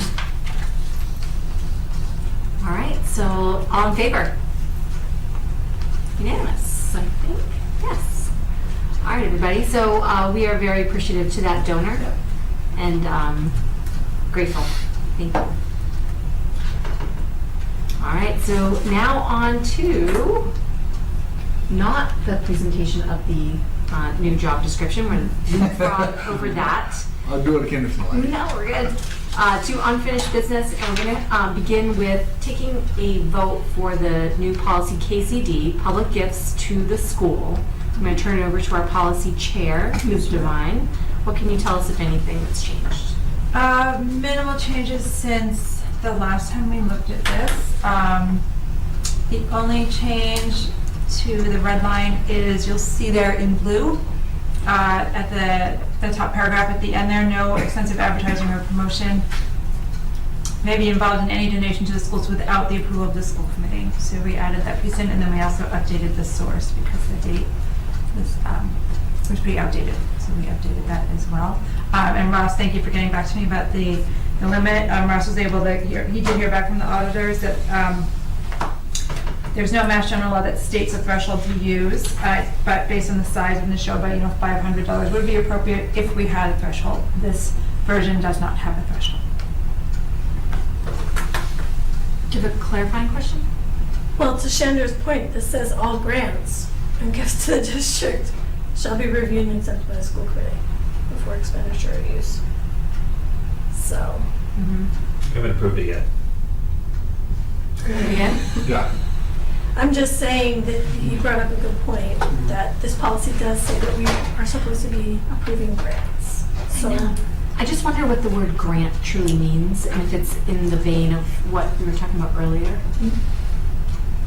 Well, now you're going to have to start defining the word grant. Yeah, for sure. Yeah. But this looks like it was a change to the policy too, so maybe we don't need to have grants in there. All gifts to the district shall be reviewed, unless it's required by law. that we're approving grants. So, So are you saying, Amy, that you would like to table this until Ross can clarify the grant piece? I think that probably makes I sense. think that makes sense. We also have to clarify whether this is policy KCD or KDC. On the agenda, it's listed as KCD, and on the file, it's KDC. It's DC, that's, the agenda is. Oh, okay. The agenda is Just correct. the agenda is incorrect. Okay. It is file Reverse the letters. KDC. Okay. All right, so, And I don't know why there's a dash in the word promotion, but it's bothering me greatly. And as a teacher, I'm like, what? And also, it was like, Why is that there? And in the final version, there's a dash in appropriate. I that just she was checked it, I'm saying. like, what? So that will be, okay, thanks. I think you also want to make sure you're not eliminating MASC as from the source material in the red line. It looks like that was the. Oh, the word MASC. Yeah. so Amy, would you like to make a motion to table this to future? Sure, I'll make a motion to table this pending information from our business director. I'll second that. Discussion? All in favor? Yep. All right, thanks, guys. So, KDC lives on. Sorry, lives on. We're in a holding pattern, and we show up, we're good. I feel like I'm always a thorn in the side of policy. That's okay. There's nothing for us to do till we know more, so it's all good. So, next item in unfinished business is a vote on the building rental rates review, which was presented to us in a previous meeting. And so maybe we can just start with a motion for that. Mr. Warish, Sorry, you caught me off guard. I'm sorry. I will make a motion to approve the building rental rates as presented. Do I have a second? Second. Thanks, Amy. Amy Bessel decided. Any discussion? Yes, Madam Chairman, I just have some things. And I'm going to speak not in my capacity as a school committee representative, but more in my capacity as a taxpayer and resident of the district. And I don't have any preconceived notion that what I'm about to say will be embraced by my fellow committee members or be popular, but I feel compelled to say this. And I intimated this at the last meeting, and I will re-intimate my concerns regarding the fee schedule. In regards to the work that has been done by the business office, it's not about the rates themselves. My concern is that you've created a bifurcated fee schedule where you bestow favorable status on not-for-profit organizations, whether they be 501c, tax-exempt, nonprofit organizations. The concern I have, again, as a member of the resident of the district, is that there are nonprofit 501c3 and tax-exempt organizations currently utilizing the facilities of this district that, in many respects, historically and contemporaneously, do not embrace some of the core values of this district. When this issue was brought up at our last meeting, Ms. McCarran was keen to point out that one of the organizations that utilizes our district, that sometimes pay a nonprofit rate and sometimes is provided free use of the facility, are our Cub Scout and Boy Scout organizations. If anybody takes 5 minutes to research the Cub Scout and Boy Scout organizations online, you will see that this is an organization that has been given carte blanche by the United States Supreme Court to not, in fact, embrace the core values of this district. We allow the Cub Scouts, and I don't know, the Boy Scouts, we allow this organization to recruit from within our school. Students are provided flyers, I believe, that go home with the students to join these organizations. And I'm not here to rail against either the Boy Scouts or the Cub Scout organizations. I know in many respects they do good work. But again, if you look at these organizations, just as by way of example, you'll see that this is an organization that has historically discriminated against people who are homosexual, people who are atheists, people who are disabled. They are essentially been provided this authority because they're a private organization. They're allowed to associate with the individuals that they so choose. So I think, and I would suggest, is I'm going to vote no on this. And again, I don't have any preconceived notion that this is going to be embraced or, looked upon, favorably. But I think the easiest and simplest solution to avoid scrutiny, and as a resident of the district, I would scrutinize how the district utilizes its facilities and how it bestows favorable status upon certain organizations. My desire would be essentially to see one uniform rate for all users. In that regard, we don't have to go through any sort of assessment or vetting of organizations. And I know that the district doesn't want to do that, and frankly, I don't think the district should have to do that. I don't think they should have to look at each organization that comes to utilize the school's facilities and say, well, you guys do this, you do that, maybe that's not consistent with our core values. I think the simplest and easiest solution is to simply create one uniform rate. We don't care whether you have profit or nonprofit, we don't care what your altruistic views are in life. This is what we pay. We don't make no exceptions across the board. So in that regard, Madam Chair, I would vote no on the facilities rental rate as presented, or I would intend to vote no for that particular reason. Thank you. Thanks, Jeff. Anything else for discussion? Can I ask a question? Sure. At the bottom there, where it says 15% camp gross revenue, I wasn't at the meeting where this was presented. Can you tell me what that is? So my understanding, and I haven't been through the billing process over the summer, for example, but if a camp were to use, ABC baseball, as a native example, wanted to use our facilities for 4 weeks in the summer to run a for-profit baseball camp, our expectation would be that we would ask for 15% of the camp gross revenue. I understand. And is that different from a program that is run as part of the district? Yes, absolutely. Okay. So I think I remember reading that if a group is part of the district, then they have access to the facilities without a fee. Is that correct? Yeah, so if you're talking about our extended learning, so again, what goes in through, if our extended learning, because they do run some summer programming right at the end of the school year, so that revenue goes in and could be a potential offset source that we sort of stipulate through the budget process. So if our budget offset for a fiscal year is to say, $50,000 from the extended learning revenue would go towards utilities. It could be from the camps, it could be from the general enrollment in the daily program. Okay, thank you. Yes, Scott? I'm afraid I'm about to jump down a rabbit hole, and I apologize for that. But the idea that we have a carve-out for camps begs the question of what the definition of a camp is. Is there any program that runs when the school is not in session? And then, so does that mean that our rates when the school's not in session are different? Or do we need to define what a camp is? How do we segregate that? My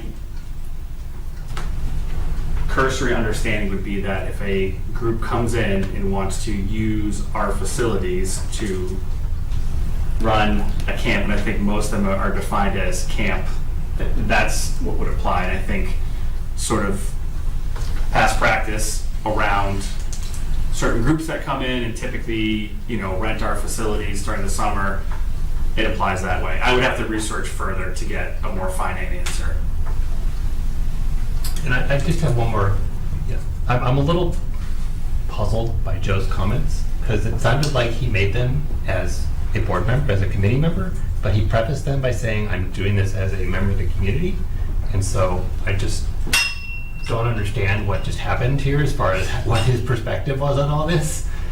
So I think that, I don't want to speak for you, Joe, and you can certainly jump on here. I think that everything that's said at this table is ultimately said as a committee member, especially as we're about to take a vote. But I think that, Joe, I heard you say that you would feel this way if you were a resident looking in. My comments were based not so much, I'm not looking at this from the perspective as a committee member. I don't, to be fair to Mr. Mulcairn and to the business offices, what they've done here is wonderful.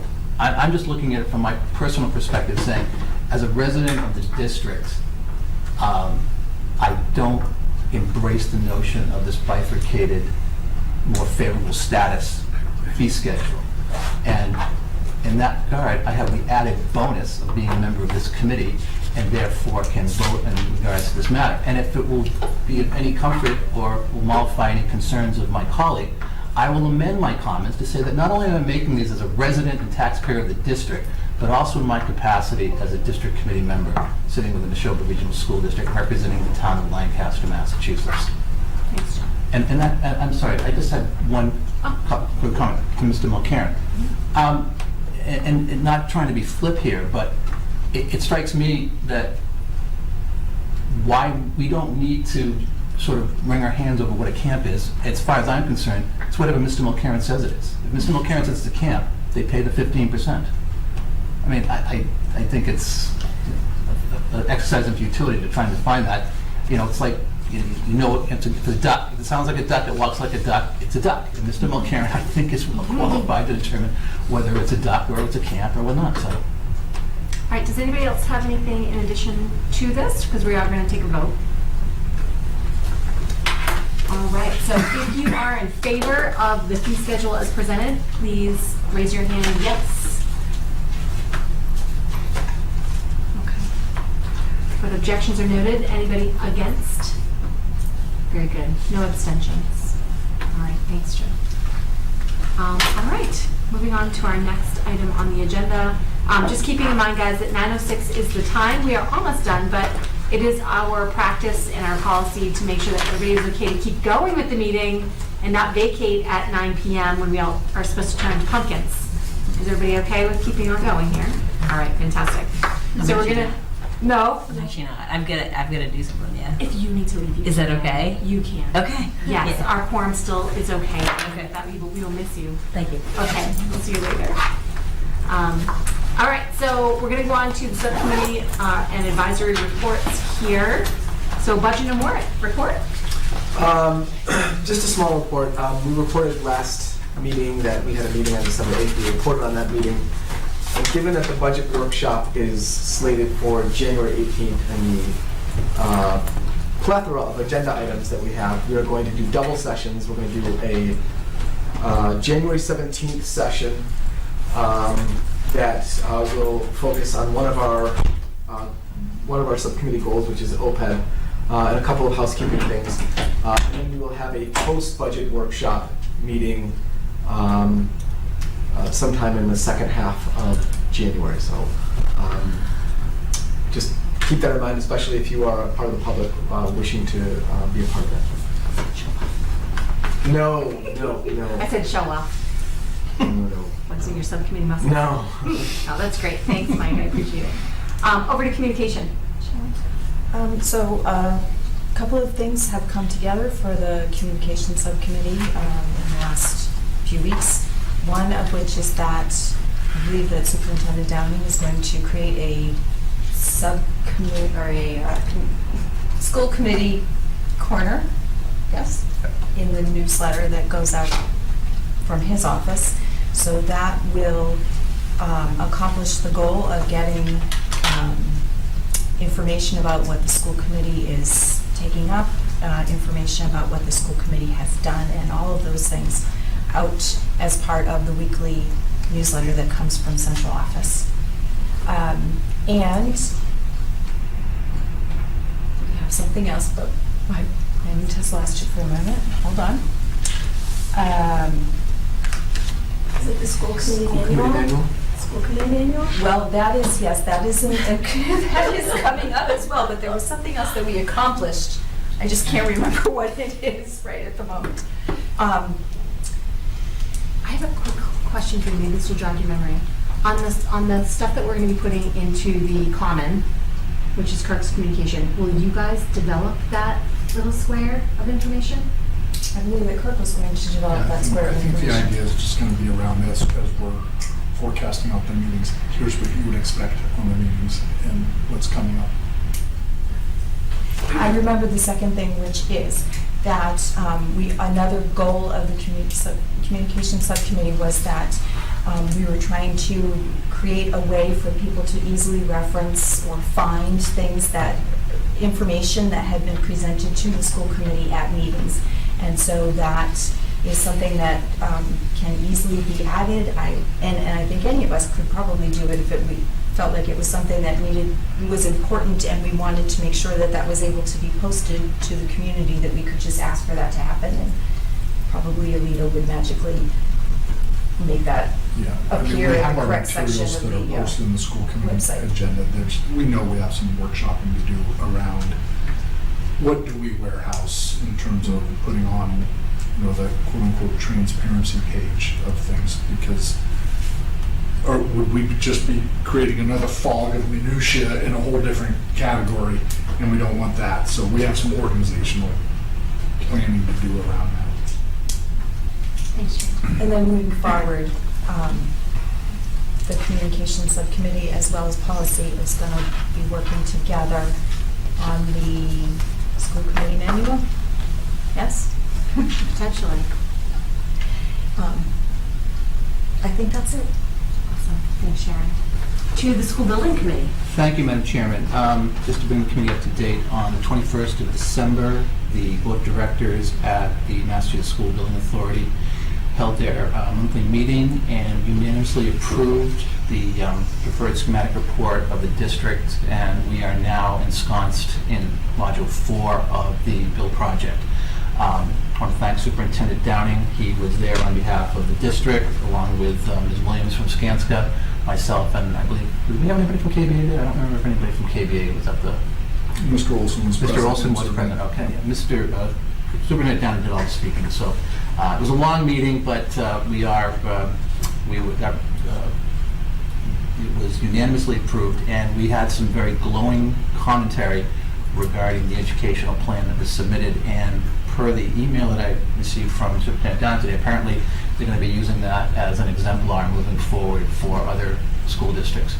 As far as the committee is concerned, we are scheduled to meet this Thursday. It will be a light agenda. Our legal counsel will be present to discuss the legalities attendant to the funding of this project. I will remind all of you that the 9th is going to be our next public forum on the funding of the project. We have requested, I am requesting, the administration is requesting, as many of our district committee members as well as our building committee members to be present at that meeting. And Superintendent Downing, I just wanted to preface something moving forward. I'm sorry that Mr. Frieswick is not here, but I want to thank him publicly, and I'll do it again tomorrow night. He was kind enough to provide myself and Mr. Simon with an intimate, behind-the-scenes view of the high school building facilities. And I only bring it to your attention because I'm not holding anybody to any dates, but we are planning on having 2 dates sometime this year. I've heard varying months on this, but we are in the planning process of scheduling those walkthroughs, facilities tours. And I will just finish by saying that even if you've been in the high school and you think that you are intimate with the facilities, you are not. There are, and I mentioned this in an email to the superintendent, there are parts of that building, parts of that campus that I am sure that we have cradle to grave employees who have never been to and have never seen. I don't know how many have been in the pump house. I don't know how many have been out to the maintenance shed, to where the incinerator used to be. And I am praying for rain on both the days that they schedule those walkthroughs. You will not believe what you will see when it's raining inside of that building. So with that, Madam Chairman, I'm with my report. Thanks, Joe. Very telling. Personnel. Personnel will meet a week from yesterday, so no report today. All right, great. Over to policy. Anything else, Karen? Policy has not met since our last meeting, so we'll be scheduling our next meeting soon, connecting with communication and personnel on the manual. That's it. Working on Katie. Working. All Should establish right. another subcommittee just for Or Casey. Not it. So, over to advisories, where we did an audit. No update. Ross, I do need to reach out to you to work on dates. Yep, no problem. Okay, great. The Dear Jay. Dear Jay met twice in December. Superintendent Downing and Assistant Superintendent Friend met with us the week before the break. And Dear Jay is working on, or is aligning the projects that they will bring forward and choose to work on themselves with the website. Oh, What we worked on last spring. My brain is really not working. It's late. It's late. Come on, we made this document last spring. Equity audit presentation? Well, they are going to work on that. The Dear Jay stuff? Strategic planning work? Strategic plan. very good. It's 9:15, Sharon, it's okay. Thanks, Sharon. They're working on aligning the projects that they bring forward with what is in the strategic plan. And I am all tired. You're done. May I get just a little bit of color to that? Of course. We're going to have a couple of representatives from the Dear Jay committee be part of the RFP review when those submissions come in. So Yeah, we are. are we out? Are we? My understanding is, yes, we have posted where necessary according to Chapter 30B for the RFP for the equity audit, and we'll go from there. Fantastic. Great. Thanks, Dear Jay. Over to CPAC. CPAC did not have their regular meeting this week. I think they're having an executive session meeting another time. But there is an upcoming presentation on the 23rd. It's basic rights, understanding the IEP. I think it's put on by the Federation for Children with Special Needs. I want to say it's at 7 o'clock, but I couldn't find it before I got here, so I would have to confirm that. January 23rd? Okay, great.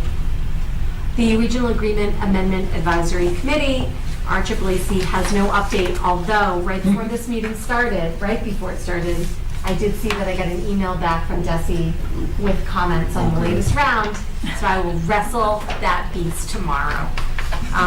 Items for next agenda, anything else that you want to add to the planning calendar?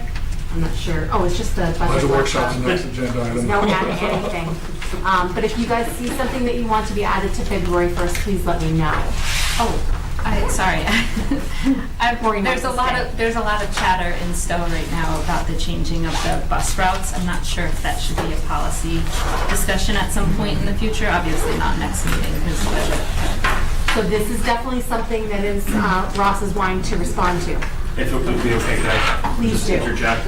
So on the district website, under the transportation, which is through our office, there is a transportation questions, concerns protocol that folks can follow, which various steps. If they have questions or concerns after first step, then it's the second step, and then it would be the third step.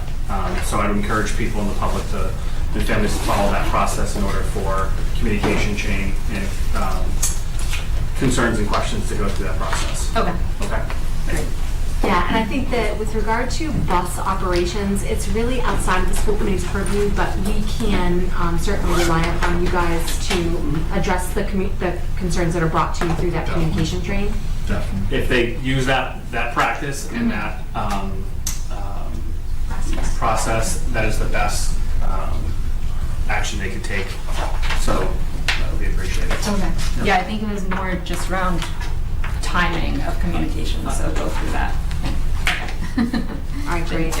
So everyone, I am going to move to adjourn. Do I have a second? Second. All in favor? Fantastic. Thanks, guys. Well done. Thanks, Nikki. Thank you.